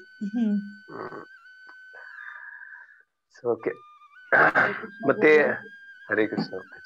ಮತ್ತೆ ಯಾರಿಗಾದ್ರೂ ಏನಾದ್ರು ಪ್ರಶ್ನೆ ಇದ್ರೆ ಕೇಳಿ, ಇಲ್ಲಾಂದ್ರೆ ಪ್ರಭು. ಎಸ್ ಮಾತಾಜಿ. ಪ್ರಭು, ಇದು ಯೋಗ ಅಂತ ಹೇಳಿದ್ರಲ್ಲ ಪ್ರಭು, ಅವರು ಇಷ್ಟು ತಪಸ್ ಮಾಡಿದ್ರೆ, ಅವರು ತಪಸ್ಸು ಭಗವಂತನ ಬಗ್ಗೆನೇ ತಪಸ್ಸು ಮಾಡ್ತಾರ ಪ್ರಭು. ಅವರು ಈ 5 ವಾಯುನ ಪ್ಯೂರಿಫೈ ಮಾಡ್ಬೇಕಂದ್ರೆ ಅವ್ರು ಭಗವಂತನ ಮುಂದೆ ತಪಸ್ ಮಾಡ್ಬೇಕಲ್ವಾ ಪ್ರಭು ಅವರು? ಇಲ್ಲ, ಹಂಗೇನಿಲ್ಲ. ಅದು actually this is not Ashtanga ಯೋಗನಲ್ಲಿ ಹೆಂಗಾಗತ್ತೆ. ಸೊ ಫಸ್ಟ್ ಏನಾಗತ್ತೆ, ಅಷ್ಟಾಂಗ ಯೋಗನಲ್ಲಿ ಅವರು ಭಗವಂತ ಅಂತ ಅವ್ರಿಗೆ ಇತರನಲ್ಲಿ ಅವರು ಹೋಗೋದಿಲ್ಲ. ಫಸ್ಟ್ ಅವರು ತನ್ನ ವಾಯುಗೆ, ತನ್ನ ಇಂದ್ರಿಯಗಳಿಗೆ ಕಂಟ್ರೋಲ್ ಮಾಡುವಂತ ಪ್ರಯತ್ನ ಪಡ್ತಾರೆ ಫಸ್ಟ್ ಈ ವಾಯು ಮುಖಾಂತರವಾಗಿ. ಸೊ ವಾಯು ಮುಖಾಂತರವಾಗಿ ಇದು ಮಾಡಿ ಫಸ್ಟ್ ಅವರು ತನ್ನ ಇಂದ್ರಿಯಗಳಿಗೆ ಕಂಟ್ರೋಲ್ ಮಾಡುವಂತ, ಇಂದ್ರಿಯಗಳಿಗೆ ಸರಿಯಾಗಿ ಇದು ಮಾಡುವಂತ ಪ್ರಯತ್ನ ಪಡ್ತಾರೆ. ಸೊ ಅದು ಆದ್ಮೇಲೆ ಅವರು ಮುಂದೆ ಮುಂದೆ ಹೋಗ್ತಾ ಸೊ ಅವ್ರಿಗೆ ಹೆಂಗೆ ಅವರು ಪ್ಯೂರಿಫೈರ್ ಆಗ್ತಾ ಇರ್ತಾರೋ, ಸೊ ಒಂದು ಅವ್ರಿಗೆ ಸಿದ್ಧಿ ಸಿಗ್ತಾ ಇರತ್ತೆ. ಆ ಭಗವಂತನ ಕಡೆ ಹೋಗುವಂತ ಆಸೆ ಇರೋದಿಲ್ಲ ಅವ್ರಿಗೆ. ಆ ಭಗವಂತನ ಕಡೆ ಮುಟ್ಟುವಂತ ಆಸೆ ಇದ್ರೆ ಅವ್ರು ಮುಟ್ಟಬಹುದು. ಆದ್ರೆ ಅವ್ರಿಗೆ ಒಂದೊಂದು ಸಿದ್ಧಿ ಮತ್ತು ಒಂದು ಒಳ್ಳೆ ಲೋಕಕ್ಕೆ ಹೋಗೋದು, ಇಲ್ಲಾಂದ್ರೆ ನನ್ನ ಈ ಜನ್ಮ ಈ ಜಾಸ್ತಿ ಆಯಸ್ಸು ಬೇಕು, ಈ ಭಾವನೆಯಿಂದ ಅವರೆಲ್ಲ ಯೋಗವನ್ನು ಪ್ರಾಕ್ಟೀಸ್ ಮಾಡ್ತಾರೆ.